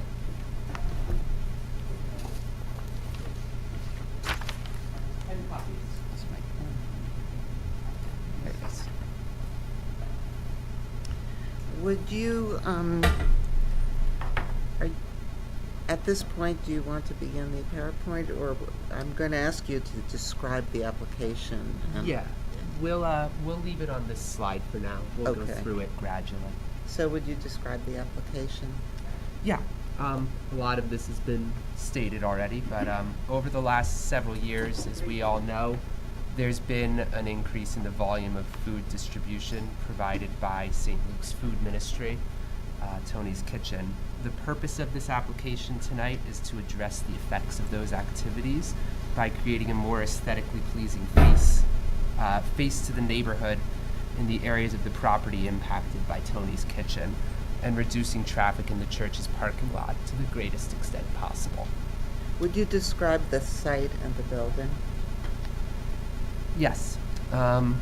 So looking on this slide, the site is located, I'll try using this laser, we'll see if it works. Yeah. So the site is located at the southeastern corner of South Fullerton Avenue and Union Street, as we all know. The property is an area of 0.96 acres. The site slopes from the west at South Fullerton Avenue down to the east. The lot is improved with several buildings, as discussed previously, including St. Luke's Episcopal Church, a parish hall, and a rectory. The church was originally constructed in 1889 with a building addition that was completed in 1929. The church has a stone exterior. The main church building has frontages on both South Fullerton Avenue and Union Street. There is the parish hall building has an attached three-story Sunday school wing and office area that we've described previously. This building is home to Tony's Kitchen as well. There's also the separate rectory that was discussed previously, and a one-car garage serving that rectory elsewhere on the property. The parish hall, the church's thrift shop is located in the southeast corner of the undercroft level of the church. That is currently the only part of the undercroft that is in use for anything besides storage, pending the project that's currently under construction. The parish hall contains nonprofit offices, classrooms and meeting rooms, the church offices themselves, and Tony's Kitchen. The original portion of the parish hall is built out of stone. It matches the church. The wing containing the offices and classroom is a mixture of brick and stucco areas with half timbering. I'm going to switch slides now. Here we are. So currently, as we've discussed previously, the trash and recycling are stored in a dumpster and bins that are at the corner of the parking lot where it meets this brick and stucco Sunday school and parish offices wing. As you can see, the existing parking lot, which is bordered on two sides by these church buildings and one side by a tree line to the east, is in poor condition. It has many patched potholes over the years, and it does not drain well. Given the amount of construction that we've discussed that's been going on at the church over several years, we have refrained from working on the parking lot until now. But as John said, we're coming up to that time when we feel we're ready to improve it. And where's the parking lot located? The parking lot is. What does it face? Oh, the Yeah. parking lot faces Union Street. That's the only entrance to it. Would you describe the surrounding area then? Certainly. So for any of us who are not familiar, again, it's at the corner of South Fullerton and Union. The neighborhood is a mixture of properties, primarily wood-framed houses built at the early part of the 20th century. However, across Union Street at the northeast corner of Union and South Fullerton is a 3-story mixed-use apartment and office building. There is a medical building across the intersection from the church. There's also previously mentioned 57 Union Street apartment building, which is 8 stories tall, directly across the street from this parking lot. Parking on Union Street is, as we know, is not particularly limited, except that permits are required for overnight parking. To clarify it, there's a lot of people parking there. There's not regulations about who can during the day. Would you describe the zoning? Certainly. We're at an area with a lot of different zones all coming together here. The church is located in the R1 single-family zone. It is a legal non-conforming use that predates the establishment of zoning in Montclair. Although the project seeks to improve the flow of vehicles, people, refuse, and goods on the property, we do require relief from several variances, some of which you mentioned previously. To briefly restate them, first and foremost, a D2 variance is required because the project involves the expansion of a non-conforming use.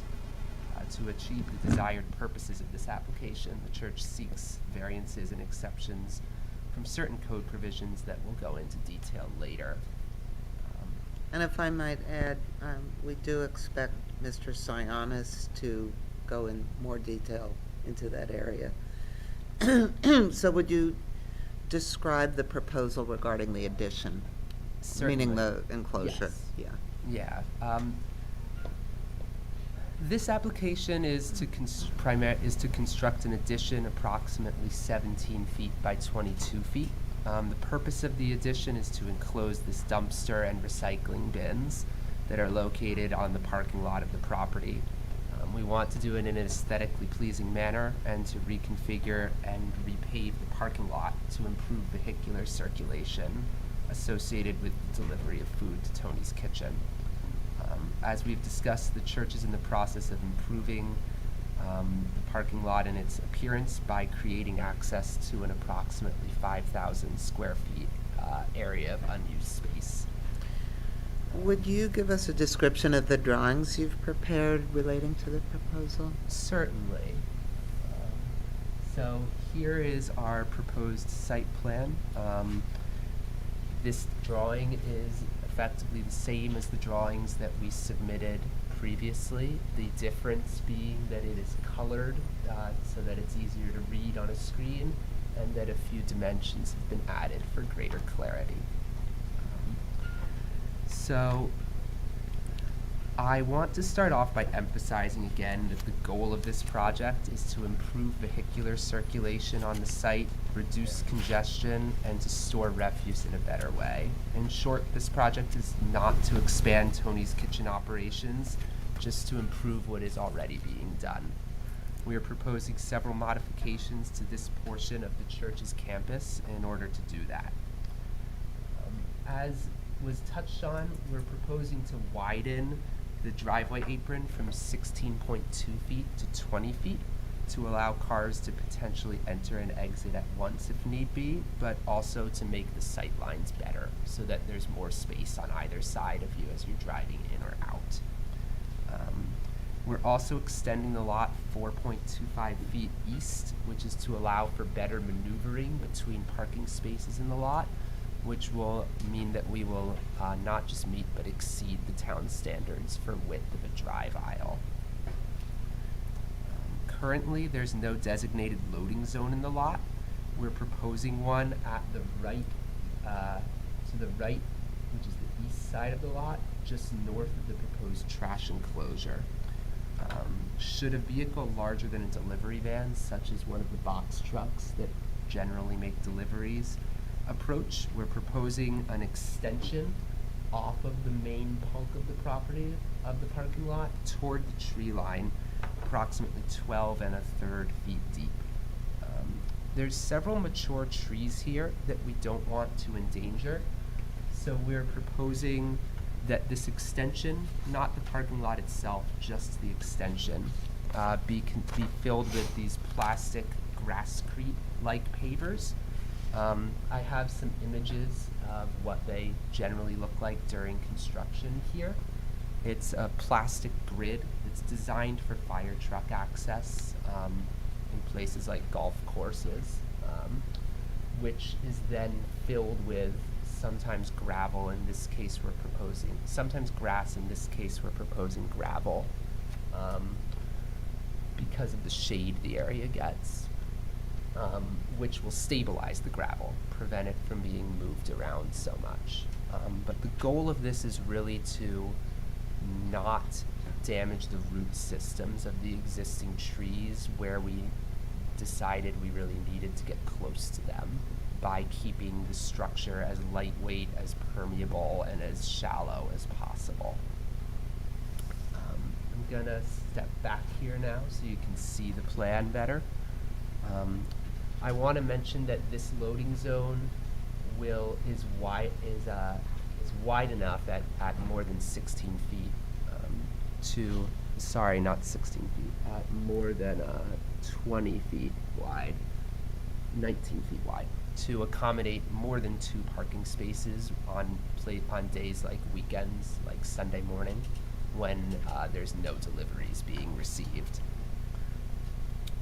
Now, knowing that providing more parking would be beneficial both to the church and to the neighborhood, we looked for any way we possibly could to add some paved area to the parking lot, which is quite constrained.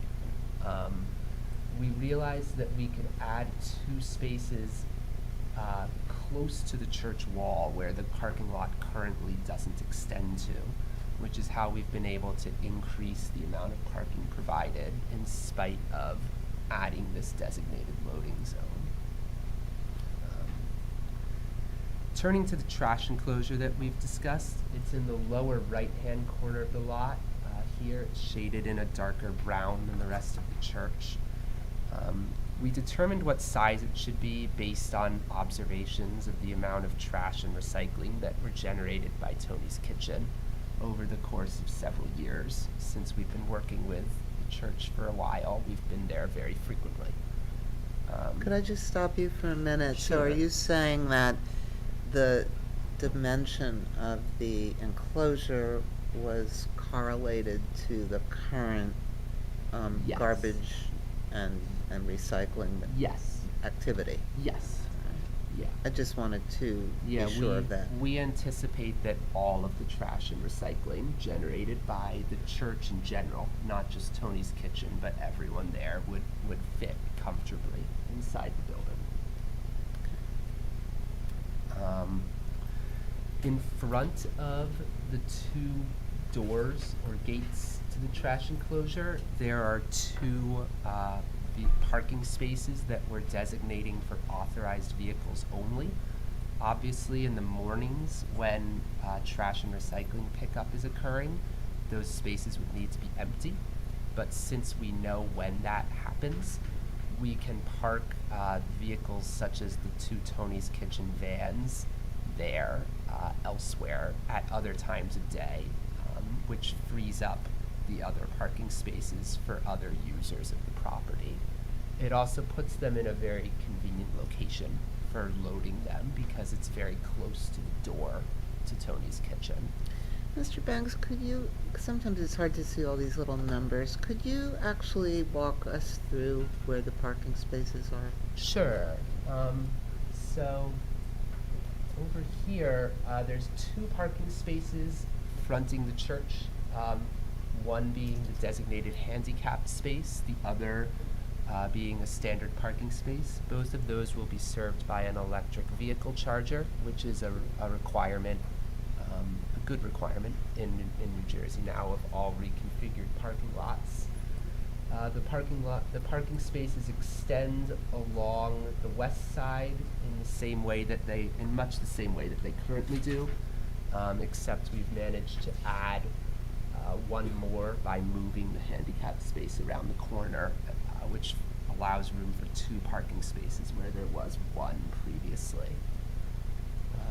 Then on the other side, on the east side, the parking lot places start close to Union Street and then extend to meet the loading zone and trash area, where there are those 2 spaces in the loading zone and 2 at the trash area that would only be available at certain times of day or week. So there would be, at fewest, 19 parking spaces available, which is approximately the same number there are today. In the best case scenarios, such as those Sunday mornings, there would be 23. So it would vary depending Yes. on, is the idea that when the food distribution is over, that will change availability or where people can park? Yeah, we anticipate that when food distribution is not going on, that there should really not be an issue of parking in the lot.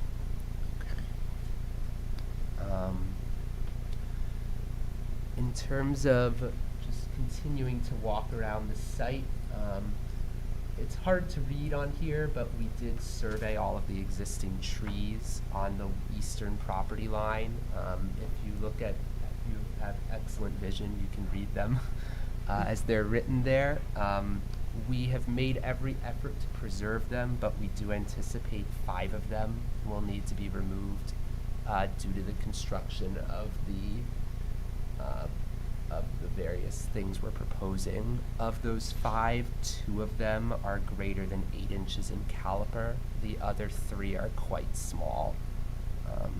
We're proposing 2 new trees, both eastern redbuds, between the parking lot and Union Street, one on each side of the driveway. They're a little bit hard to see. We're also proposing a row of 13 shamrock inkberries, which are evergreen. They'll grow to a height of 4 to 5 feet to somewhat screen the parking lot from the public right-of-way. Elsewhere on the property, we're proposing other shrubbery and low perennials, all of which are native species in this region. I also want to mention that even though we're extending the parking lot to the east, the property is large enough that we'll still have ample green space between the lot and the eastern property line, more than 21 feet generally, and still 9 feet where the loading zone projects forward. This will allow for several feet of the existing lawn area that's between the parking lot and the tree line to remain. As was mentioned previously, that's where snow will be stored when necessary. It's easy to push it off of the parking lot and onto the grass there. Another thing, I planned to mention this, it's been mentioned already, but the temporary coolers will be going away. So I wanted to make sure to let everyone know, because we don't like them either. Moving on to the lighting plan, which I know was discussed previously.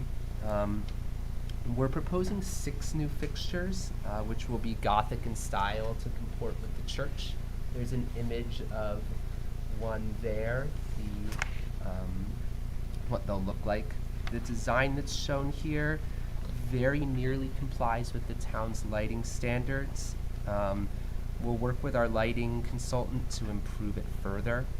There's currently a small amount of spillover on the eastern side of the property, according to the foot candle spread here. We will work to eliminate it, or come as close to eliminating it as possible. I do want to mention that because of those trees that I've been mentioning, we don't think the spillover would not actually exist. The lighting layout is done assuming land is a flat plane, and that's of course not the case here. 2 of those fixtures will be wall mounted on decorative brackets, which match the style of the church. 4 will be pole mounted. We added a 4th since Okay. the previous DRC meeting in order to comply with the standards better.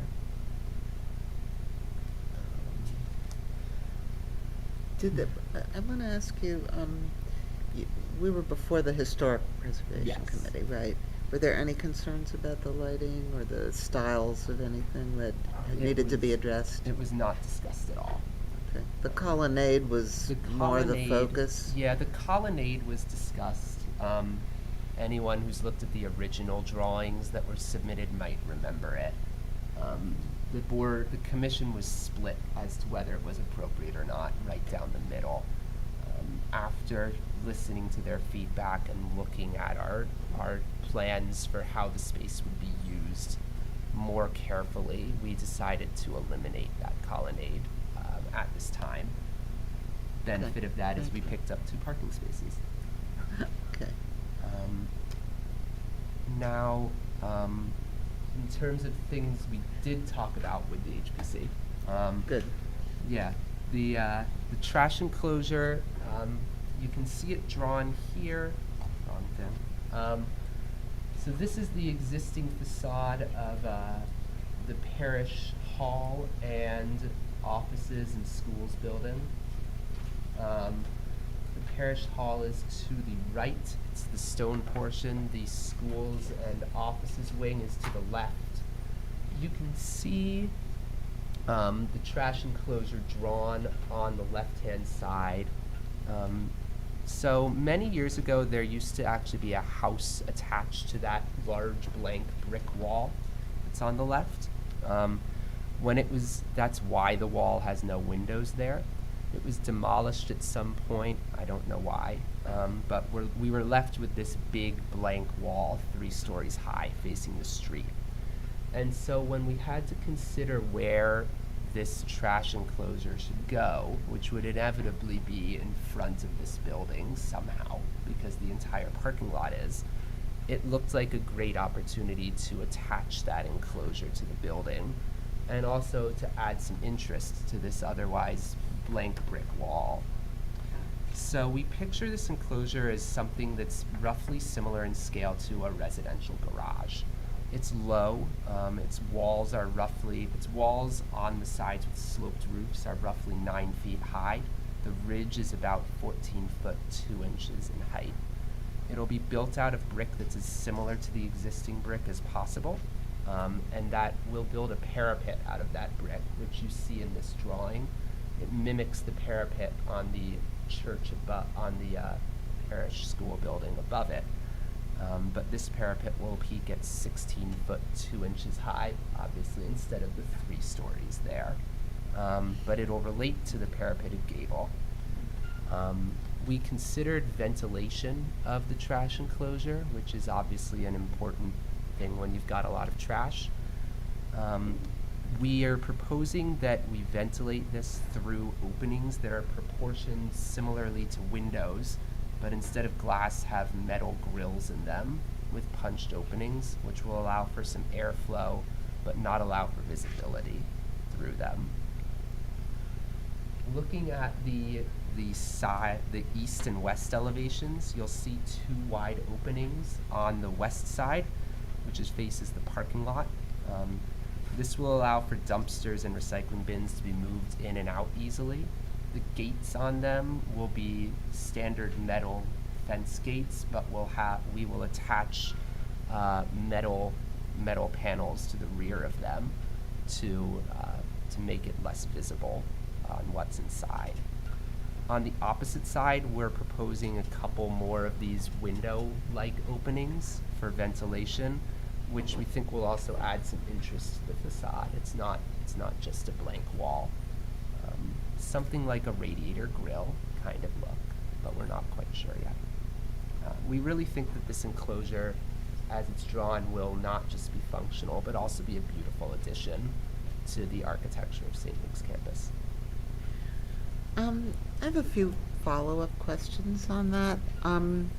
Did you consider making the dumpster enclosure freestanding as opposed to attached, as I understand it, to the wall? We did. Our earliest designs showed a detached trash enclosure, which is much more common. It would have caused a few issues, which is why we decided to build an addition to the building instead of a freestanding structure. Could you tell us some of those reasons that militated Yeah. against doing it that way? Firstly, moving it away from the building would have meant we would have lost a parking space because of the gap necessary. It would have been inefficient.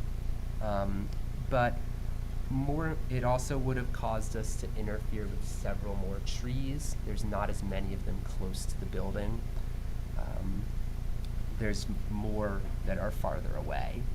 The most important reasons, though, are that moving it to be freestanding would have created this dark space between the enclosure and that 3-story tall blank brick wall. Even if we had lit it, it would have been impossible to see from the street or from anywhere in the buildings, and we viewed it as a safety hazard, just a problem waiting to happen. We also, when you add up the church, the rectory, the parish hall, the rectory garage, adding a 5th freestanding building seemed a little excessive, so combining it seemed better. And lastly, we really did like the idea of adding some interest to the building and that blank wall in that manner. Is it you all who discovered the old house that had been taken down? I did not discover that. Okay. I give credit to John on that one. Although you can kind of see the shadow once you know it was there. If you look at the brick.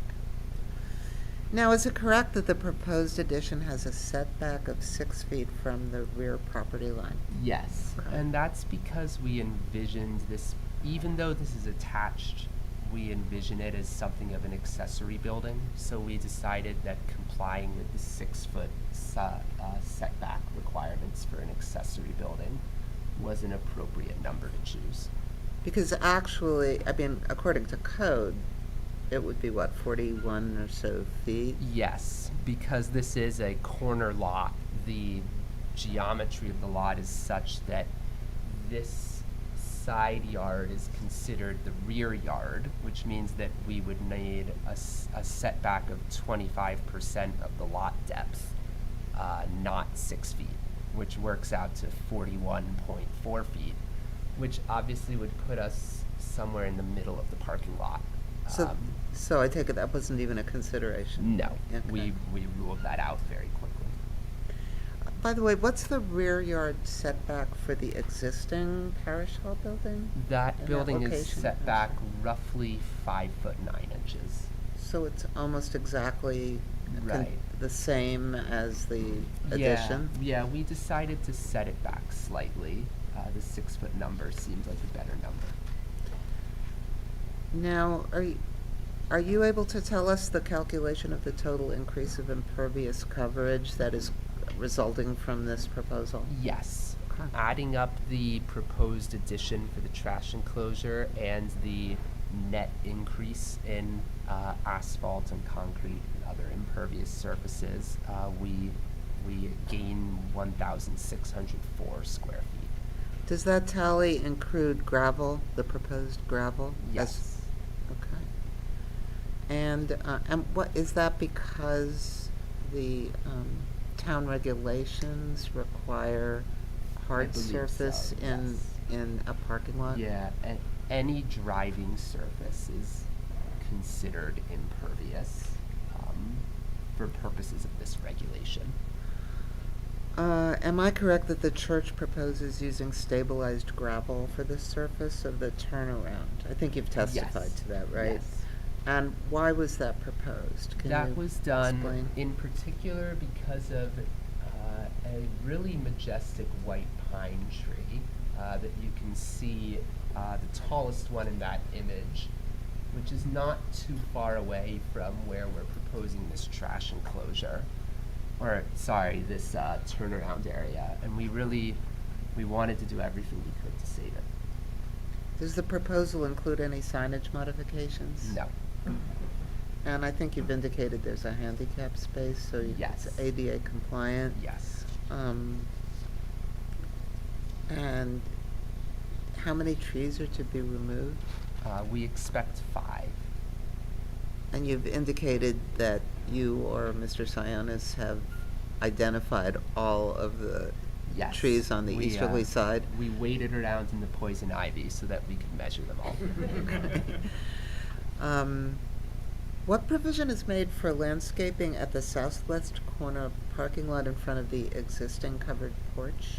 Yeah, I'll go back to the site plan for that. So in front of that existing building, between the parking lot and the building, we're removing several shrubs that are in poor condition and a lot of gravel, disused Bilko door to the basement. And we're planting 7 Oregon grape holly trees, shrubs there in the borderline there. 7, not several. I apologize. And that's between the sidewalk on Union Street and the parking area? No, That's that's different? between the parking area and the church building. So what you described was closer to that entry door? Yes. Okay. Yeah.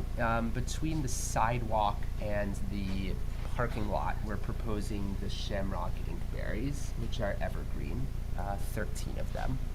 What's their mature height? 4 to 5 feet. Any other shrubbery on the sides of the driveway? We're proposing an eastern redbud tree on either side of the driveway access. Those grow to be 25 to 30 feet tall, depending on the exact subspecies.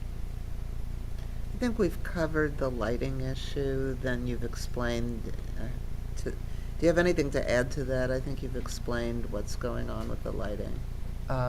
Yeah, to clarify my earlier comments about our slight non-compliance, there are a couple of corners of the parking lot area that currently have 0.4 foot candles rather than the 0.5 as required by town code. We will work as much as possible to address that. We think it's because the design for the parking lot has evolved a few times as we've tried to improve it further. And obviously, there's going to be repaving. Yes. Okay. I have no other questions for this witness. We're going to start and see how long this is going to take. Mr. McCullough, do you have any questions? I think I have 2 short questions. Certainly. Just in terms of the trash removal, how frequently is it removed?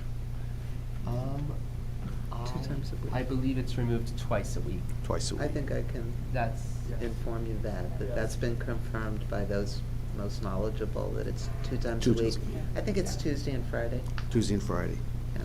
And so otherwise, the Tony's Kitchen vans, did you say that those would be parked in front of the? Yes. Yeah. Recycling would presumably be another day. They would not be parked there. But when there's not scheduled pickups, that's where they would live. So recycling would happen on a different day? I'm not sure. I don't remember what that zone is. Okay. Are we allowed to correct for the garbage? Okay. No, yes, you will be, but not at this precise moment in time. We can certainly get an answer to that. I'm That's sure pretty- we'll get an answer. Yeah. Thank you. Yeah. Thank you. Then, just in terms of this extension to house the refuse, you said that there will be these ventilated windows on the east side of the structure. Is that correct? East and north. Right. Yes. So the east is where I want to focus now. Okay. Because that's the side that faces the neighbor Yes. to the east. So can you speak to the potential of ventilation flowing from that facility to the neighbor? We expect that One thing I failed to mention is that we also have we're proposing a louver at the peak of the gable. That's to allow hot air to exit the building from the top. Generally, because hot air rises, I'd expect that more air would be coming in through those openings than out. However, we could certainly reconsider where those windows are placed. The exact location is not critical. Because, I mean, it looks as though based on the design, which is, I mean, it's obvious, you have to have access into this facility, right? Yes. So that is on the west side. Yes. So if you have these louvered windows on the east side, it stands to reason that air is going to flow across Yes. this facility, so that potentially would be an impact to the neighborhood. Yes. Thank you, Mr. Chair. Ms. Harris? Are there any plans to provide lighting on or in the trash enclosure? Yes. Both, or? In the trash enclosure, yes. Okay. It would otherwise be quite dark in there. Okay. We aren't proposing to mount any lights to the exterior because the pole lights will light the ground outside of the building. Okay, thank you. Mr. Church? Mr. Caulfield? No questions. Mr. Moore? No questions. Mr. Vieira? Thank you, Mr. Chairman. One of the existing or the proposed parking spot, is it a handicap spot? Yes. Yeah. How about is there any other handicap spots available? No. Under the barrier-free code, a lot of this size is required one handicapped parking spot. Just the one that you're providing? Yes. Yep. And regarding the trash enclosure, the proposed trash enclosure, the doors that are proposed, were there specifically, I guess, designed for ventilation? Was pest control considered? The two kind of are diametrically opposed to each other, unfortunately. If you're letting air in, then there's room for other things to get in as well. We've designed these doors in the manner that we normally would for trash enclosures. We've done several around town. I suppose it could be possible for a small animal to get in if they wanted to, but we can look into how that might be minimized if possible. And can you talk a little bit about the proposed pavers? Because I don't think that was mentioned. Certainly. The area by the entrance to the building that's shown in red. Yeah, so we really want to, we currently have an issue of some sort where, because of the geometry of the buildings, the main entrance is actually kind of in a corner. So it's a little bit difficult to discern where it is as you're approaching it. And we looked at a lot of different ways to kind of signal to people as they're approaching where the important place is, where they should go. And not wanting to change the historic architecture of that area and not wanting to put like a giant sign with an arrow, we thought that this paver area would be a nice way to signal that this is an important area. We also think it's possible that we might have a thing where there's bricks that have messages inscribed on them and things like that, which would be nice. And what is existing right now in that area? In that exact area? Yeah. Ironically, we actually just poured a lot of new concrete there over some work on the stormwater system that's ongoing. Yeah. But we'd be redoing that. Okay, thank you. When, on the days when there's either trash or recycling pickup, where do the church vans go? During that time period, probably the night before, they would be moved into 2 other parking spaces, and then after the pickup is completed, they'd be moved back. Given that food distribution doesn't start until 10 o'clock, we don't anticipate that that would be problematic. Is the garbage pickup by the town? Yes. I have more diligent people picking up than I have. I've always found them to be very early.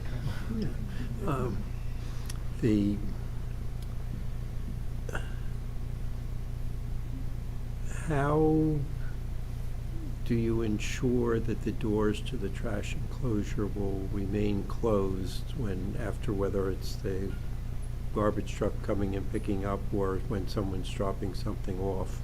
My general observation is frequently people neglect to secure the doors after they've, and are they going to be self-closing, or this is going to require someone manually, and what locking device will be there to keep them in place until the next person opens them up?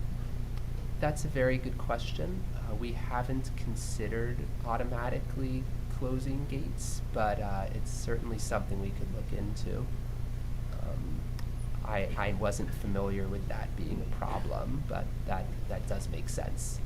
I can show you, and I've had clients in my other life who have had that as a problem, in spite of my beating on them and saying you need to do something about that. And in terms of securing it, that would be an operational question that I'm not able to answer at this time, but it is a good question. That obviously is the greatest risk of rodent infestation, and yes, yeah.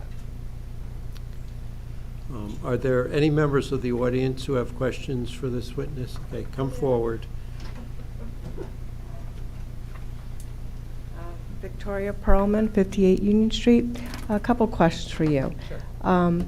Any chance that you have considered moving the garbage building and also the loading zone? Because essentially what you're doing is putting it in right next to my backyard and my kitchen door. So I don't know if there's another possibility of putting it, you have so much other land on the other side of, and this way you can embrace your own trash and your own loading and not have it impact my family's life. I don't know if that's a possibility.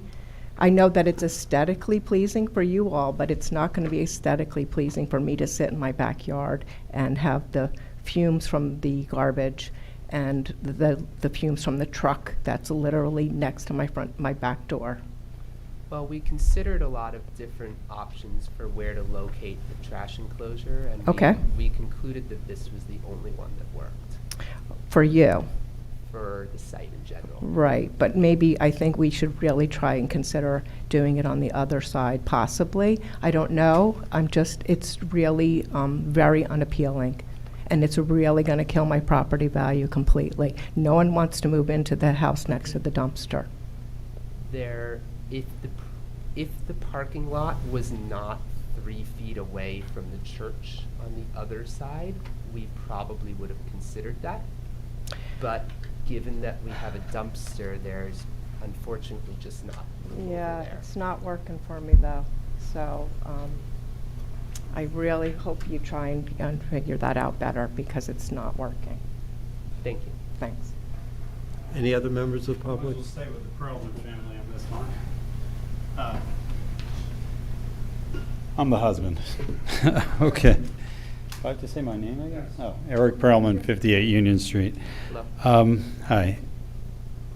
I have a couple questions on the survey you did around the plants. Sure. You mentioned that this white pine you're trying to maintain the beauty of that pine. Yes. I could give you many occasions where, in fact, just recently, I was walking out, I was coming home from work, a gigantic limb, which is probably a 6'1", fell from that pine. It has to be from the age or something. If it was literally 5 minutes later, it would have been a very tragic happenstance. So what is your... No, I'm not asking for for that. I'm asking you, I don't understand what some of your rationale with the plants were. There's poison ivy that continues to grow through the fence, our fence. We had to put up a fence for these things. So I think that I'm just wondering, you know, what's the basis for your assessment of that, even white pine that also drips sap on our cars? I've had to get it detailed, cleaned, all sorts of things. It's a nuisance. I think the property has, the buildings around it has outgrown that pine tree. If we didn't have these buildings, I think the pine would be proper, but I think it's something you should look at, and so. Our rationale is that, generally speaking, mature trees are great things and it's a good idea to preserve them. That being said, we will look back into things and consider other options. So to the planning, well, maybe you'll address that later on the look backing into things. I can't make a motion. You can make motions. Okay. The suggestion of the loading zone. It's interesting that I didn't notice that, but again, the zone is now, you'll be unloading into our property, into the east side? The other direction. The other direction. And the gravel is for the trucks to be able to turn onto? Yeah, the gravel end is where the front of the truck would be. The back of the truck with the doors would be facing out into the parking lot. Okay. I'm not getting it crazy, but I think gravel is very noisy, so I'd ask you to look at, reconsider the hours or the substrates that you're using. I suppose if we're reconsidering the tree, then we could reconsider the gravel. Okay. The last question, I think it was a good question by this gentleman about the frequency of the trash pickup, you'll get that answer. I guess, did you really do a study to understand that it will accommodate the current trash? Because it is, let me give you what I mean, it is consistently overflowing. So you had mentioned that you believe that the facility will fit, the trash as it is today. The picture that you showed must have been on a beautiful sunny day with it covered, and I don't know who the photographer was, but I'm just curious again that you feel confident that what is there is going to fit, because it's not fitting right now, even today, tomorrow. So I've been I'm obviously not there as often as you, but yes. I'm at the church every other week on average, and I have been for 5 years. So I have quite a few photos of the dumpster actually. In all sorts of condition. Right. And I've counted the number of recycling bins that are full adjacent to it on many occasions. The trash enclosure as it's shown, we measured the dumpster and drew room for not just that, but a slightly larger dumpster inside of the building, and room for all of the recycling bins, plus the pile of cardboard that used to exist next to the door to Tony's kitchen. So 17 by 22 is a lot of space, and we're pretty confident that everything will fit there. Yes. Okay. We've mentioned you'll look into the. You mentioned you'll also look into the. I think the flow. We've had bad smells throughout the summer for many, many years, and so I don't know how you address that. So I'll just ask these people to include that into the inquiries that come after this. Yeah. The last statement I'll make here is that. If that was okay. a question, I'd like to answer. Oh. Yeah, if it is, if you can answer it, I was going to leave it to the planning board. I mean, really, the whole purpose of this project is to try to improve the trash situation as it exists, and we really are planning on making it better than it is now. To address what you were saying about the ventilation, obviously some amount of ventilation is needed in seeking to maximize that, and because I'm an architect and I like things looking pretty, I wanted windows on that wall. Well, having it been a would former- probably okay. be necessary, be possible to make the ventilation work without those. It's more than ventilation you should look into. Having been a property manager myself, you could look into odor absorption. There's other things that you could do around odor, but that's not, I'm not getting into ideation now. It's late at night, so just I think that's been already addressed. I'll say anecdotally for you on there, John, if you want to walk in someone's shoes, you could stay in our house for a week. I'm opening that up to, so you really have a feel for 24 hours of, as you make these plans. That's an added comment that wasn't necessary, but I'm giving it to you. Any other members of the? I would like to speak to the pine tree. I'll come back to the podium, I guess. Oh, I thought you were talking to me. It is my understanding that the rector has offered that we will take down that pine tree, but we would need the town's approval. I think that representation was already made to, you know, we would do it. We would pay for it and take it down. I don't know if this board would be happy about that. So. Well, wait, what we're happy or unhappy with will be at a later stage of this, after we've heard all the testimony from everybody. Are there any other members of the public? Yes. Scott Muller, 57 Union Street. Does look beautiful, by the way. Thank you. Keep that in mind when I speak later.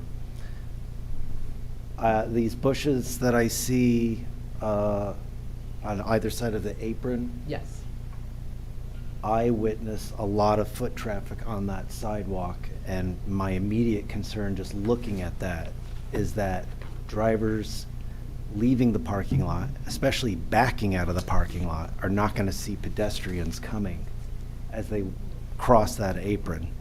And so I think those, I don't know, I'm not an expert, but it looks dangerous to me just looking at it on the screen. Understood. There's an interesting conflict between pedestrian safety and the town's regulations on parking lot screening. So were we to remove some of those shrubs, which we would be perfectly happy to do, that may require approval from the board. My only other comment is on the lighting. There's currently a light, looks like it's 15 feet elevated. It's on the north wall. I'm not familiar with It's it. it's like a single halogen light Yeah. illuminating the Okay. parking lot. Would that stay or would that go? You're not familiar with it, so you don't know, I guess. I'm not familiar with it, but I can say that it could go because our lighting design isn't, we satisfy the lighting requirements just with our new design, our new fixtures, the highest of which is 12 feet high. Okay, And they're all shielded from above, so they won't shine up. Thank you. No further questions.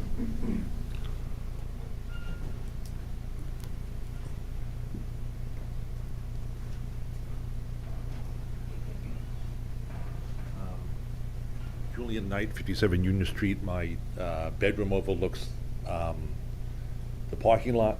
My question is, won't more lighting fixtures mean we have more light that's going to be coming into our bedrooms, you know?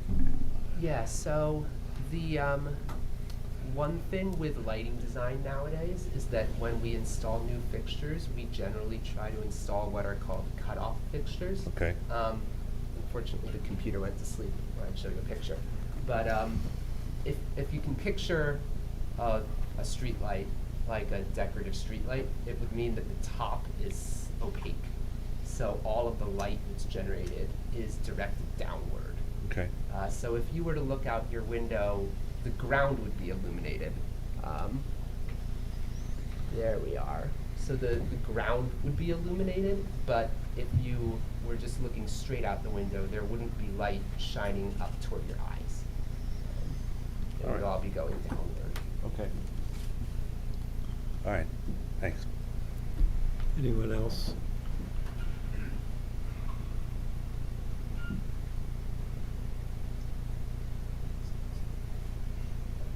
Ira Pollock, 57 Union.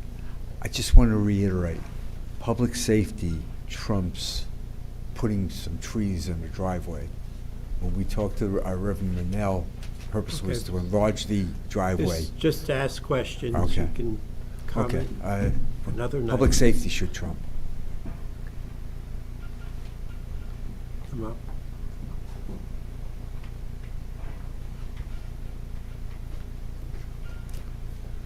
Eric Scherzer, I live at 5 Roosevelt Place, 1 block north of the site. Have you thought about putting in some fans in that trash enclosure building to direct the fumes away from some of the neighbors? Yes, we've thought about it. We have not made any final decisions on that. It's something you might want to consider in terms of parking and construction. I have to move my car a couple of times a week from a spot that I have in my house. It's way more congested by the library and Roosevelt Place and where I go to park, where there's vacant spots is on Union Street. So, thank you. Any other members of the public? Okay. We're not doing more witnesses tonight. Where are we, Tommy, with scheduling? I believe the next meeting is scheduled for November 17th, or 16th. I'd have to double Let's check. make sure. Yeah, actually, hold on, I have the schedule here. 16th. And it's not a heavy, we don't have a lot of applications. I guess. The it's- 16th, November 16th. So, Ms. Singer, we would request an extension of time for the board to act until that date? Of course. And are your future witnesses available? I'm going to have to check. One is Oh. nodding his head yes. One is shaking his head no. To give you the answer, the engineer is available. Mr. Sionis appears not to be available. What is the date What's after the next that? date after that, please? December 14th. That's also a Wednesday, of course. Correct. Yeah. Where's, He's behind the column. He's looking at his column. You would prefer December 14th? we're checking with our expert, Which expert is that? Mr. Sionis. Okay. He said Yes. He gave you the thumbs up. The 14th would be Okay. preferred. So my next question is, will you consent to an extension of time for the board to act until December 14, 2022? Will. Thank you. So for everyone who's here, this hearing is being continued until December 14th. Meeting will start at... Because I'm a citizen, I put time aside too. I'm going to be, we're going to not be available this day. Are we able to like make a comment, or how are we able to? Okay, I was going to get to that, just let me, let me do the general announcement that I was going to see. So the hearing in this matter is being continued until December 14th. It'll be in this room, 7:30. I don't know if it'll be first on the agenda because there are variables, but it'll be heard that night. If there are any members of the public who know they're not going to be available that night, who want to give their comments on the application now, we'll give you the opportunity to do that. Okay, go for it. And you're not going to be here, Mr. Mueller, on December 14? Because this is not to be a convenience to do it now. Yeah. This is, you're telling the board And- that you're not available on that date. I'll be honest, my wife does all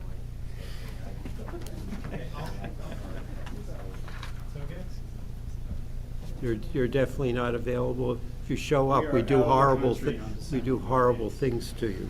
Okay, would you raise your right hand? Do you swear to tell the truth in the matter pending before the board? I do. State your name and address again, please. Eric Perlman, 58 Union Street, and thank you for this accommodation now. So I just want to make a few statements. Can you press the button on the mic? Press the button on the mic. It's on. It's on. Okay. Just wanted to make a few statements. So my statements are not about the motion. It's about the planning process and getting the balance right here. It's not about being cold-hearted.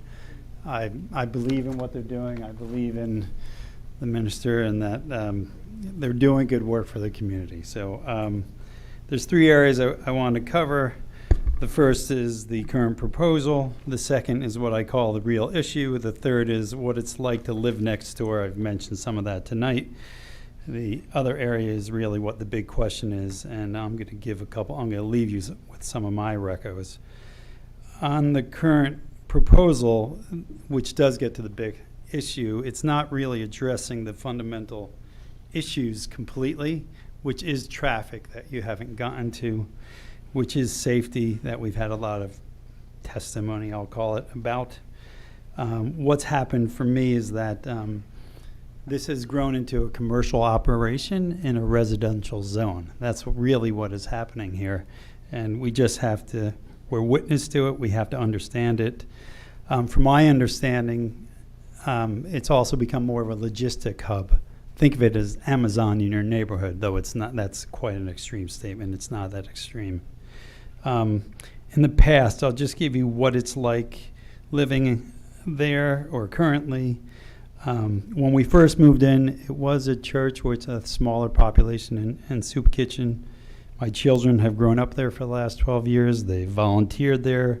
I like what they do, but we've dealt with everything from overusage of power and then lines coming down and catching fire to our fence multiple times.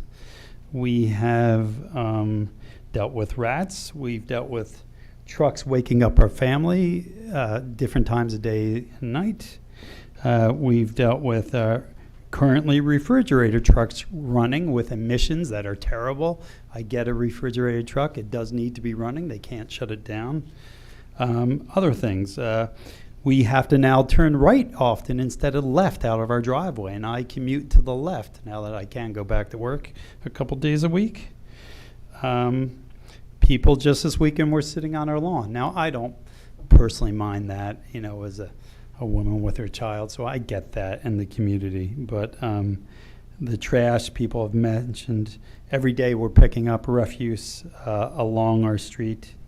I mentioned that how the white pine is dangerous and oversized. A couple of other things are we put our house on the market actually a few months ago while it was a good time to sell, and realtor after realtor and people after people kept coming to us, and we didn't get the value of what was comped in the neighborhood because of the operation. They recognize as a bigger commercial operation than a neighborhood church is what I would say again. But our taxes do continue to go up. So note that. So I asked about the long-term vision. I believe in what John said, that he's maybe consolidated to a few towns. I do feel that these are Band-Aids that we're still talking about. So here, back to my reco, or down to my reco, a couple more minutes here, is I would go back to the drawing board is what my reco is. And so some solutions for you to consider are, again, we mentioned about moving to Fullerton and off Union. I think that there are many people that do drive up. There are many people that we've had so many cars towed in front of our driveway, I can't tell you through the years. We put signs in front of our driveway not to park there. If they were to use Fullerton, you could have a circular driveway which can allow for trucks to ingress and egress. You could have the people that do drive pick up their food. You could really station things in a much better way in a thoroughfare. But again, these are just Band-Aids. I think what we need to think about is about moving to mixed use. I can't speak to the Pathmark property, but as they grow up, and I do believe, counter to what's been said, that they will continue to grow this operation. It is a good thing, but I think that the town needs to think about putting it in its proper place, not in a residential neighborhood. And that's all I had to say. So I appreciate the time tonight. I appreciate the work that you're doing. Okay, thanks. I will be here December 14th, as far as I can tell. I did bring 2 documents to submit. I can wait until December 14th. You should wait till the normal time. Okay. Anyone else who will not be here December 14th? Okay. Yes? Yeah, I won't be here December 14th unless you want to see it. Is this just open to make a comment, or we have to ask a question? So this is, if you want to make a comment, and you will definitely not be here on the 14th. You should see I'm limping, so in December I have the operation. But Would you raise your right hand? Do you swear to tell the truth in the matter pending before the board? I do. State your name and address, please. My name is Godfrey Gregg, and I'm at 160 Gordonhurst. My professional address is as the Executive Director in the Graduate School of Social Work in the College of Health Professions and Human Services at Kean University. I am also the Senior Warden and the Verger at St. Luke's Church here in Montclair. And what my job is as the Verger is that I have the privilege of teaching our young acolytes. And one of the first lessons I give them is from the Hebrew prophet Sherawat, who says to us, "Stretch out your hands to the poor so that your blessings may be complete. Give graciously to the living and do not withhold kindnesses." That Mr. Mueller asks, how do we know that we are church? A house of worship is consecrated. That means it is anointed in the Spirit of God. On this Tuesday, December 20th, St. Luke's will celebrate its 130th anniversary of being consecrated on the land at Union Street and South Fullerton. In our consecration is our expression to God, our service to God, and commitment to all of God's creatures and people.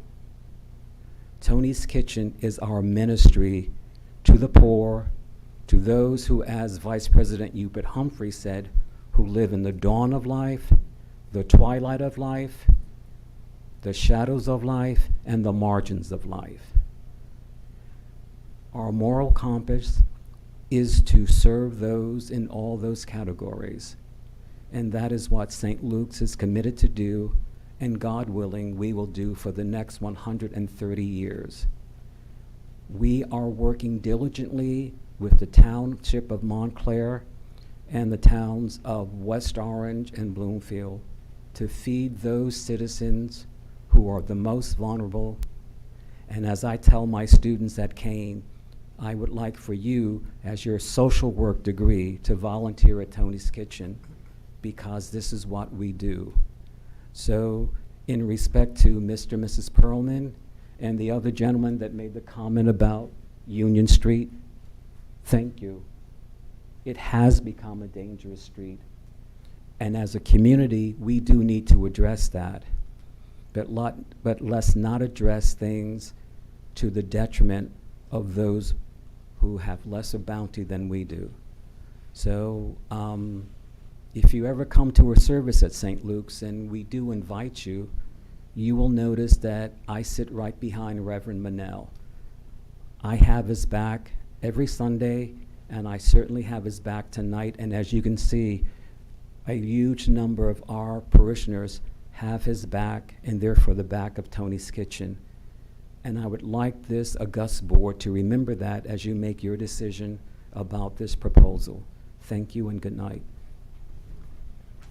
Are there any other members of the public who will not be here on December 14th? I do have one comment.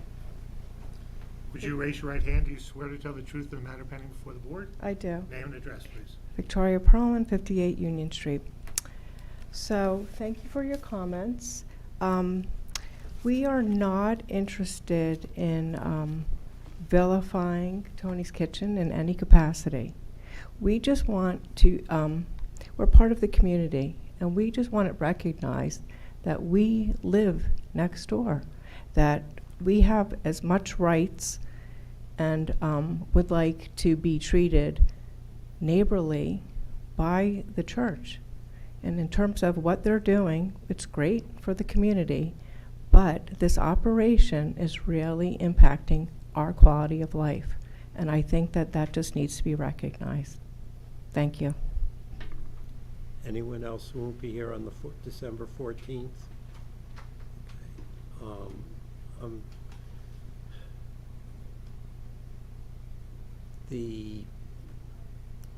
I guess to give everyone some sense, the applicant, has to show special reasons. I suspect they're going to say that it falls under the category of inherently beneficial use and hence meets the special reasons. But the applicant also needs to demonstrate that the proposed development will not be a substantial detriment to the public good or a substantial impairment to the zone plan. And I think both the applicant's testimony and what we've heard so far from the from two of the three members of the public who all three members are addressing that issue. And I'm trying to do this without sticking my foot in my mouth. It is important that the testimony, both from the applicant and from the objectors, focus on that and focus on, and one of the things the court decision has said is, can the board impose conditions to preclude there being a substantial detriment to the public good? And it's, something, coming forward with conditions and, that you're open to will probably be helpful, may not convince us. I'm not saying that, but getting out there, I am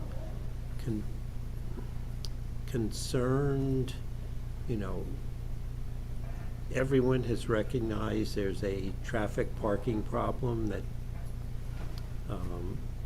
and I'm not sure if we're going to get testimony addressing what the extent to which that is a problem. But I think that probably should be presented to us as to, and whether this application is going to improve an existing bad situation or make it worse.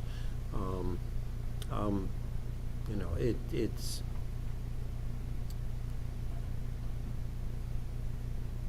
this is, the court cases have made it difficult for boards to evaluate these applications, and the more information we have from everybody, the more likely that we will make an appropriate decision. I hope that was as clear as I could be without saying, because I have no idea how I'm voting, so I was not trying to give a hint that, either way.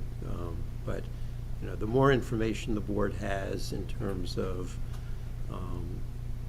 the impacts of the development and how this will either improve, worsen, but it's, just me, but we've had two applications involving houses of worship that took 20 hearings where that fundamentally was the issue, and I don't want anyone to rush through things to get done and shortchange yourself on either side in presenting all the information to us so we can make an informed decision. I do not want this to last 20 hearings, so do not misinterpret what I said, but it's I understand getting this done, will actually could help things, but it's that was one of my concerns on if we were going to go ahead in November, as to I wanted to devote as much time as possible to hearing what everyone has to say. We very much appreciate the guidance. Thank you. We'll see everyone, or almost everyone, on December 14th. Someone want to make a motion to adjourn? Make. Is there a second? A second.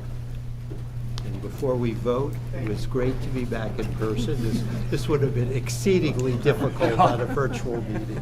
Okay. All in favor, say aye. Aye. Sorry for the long night.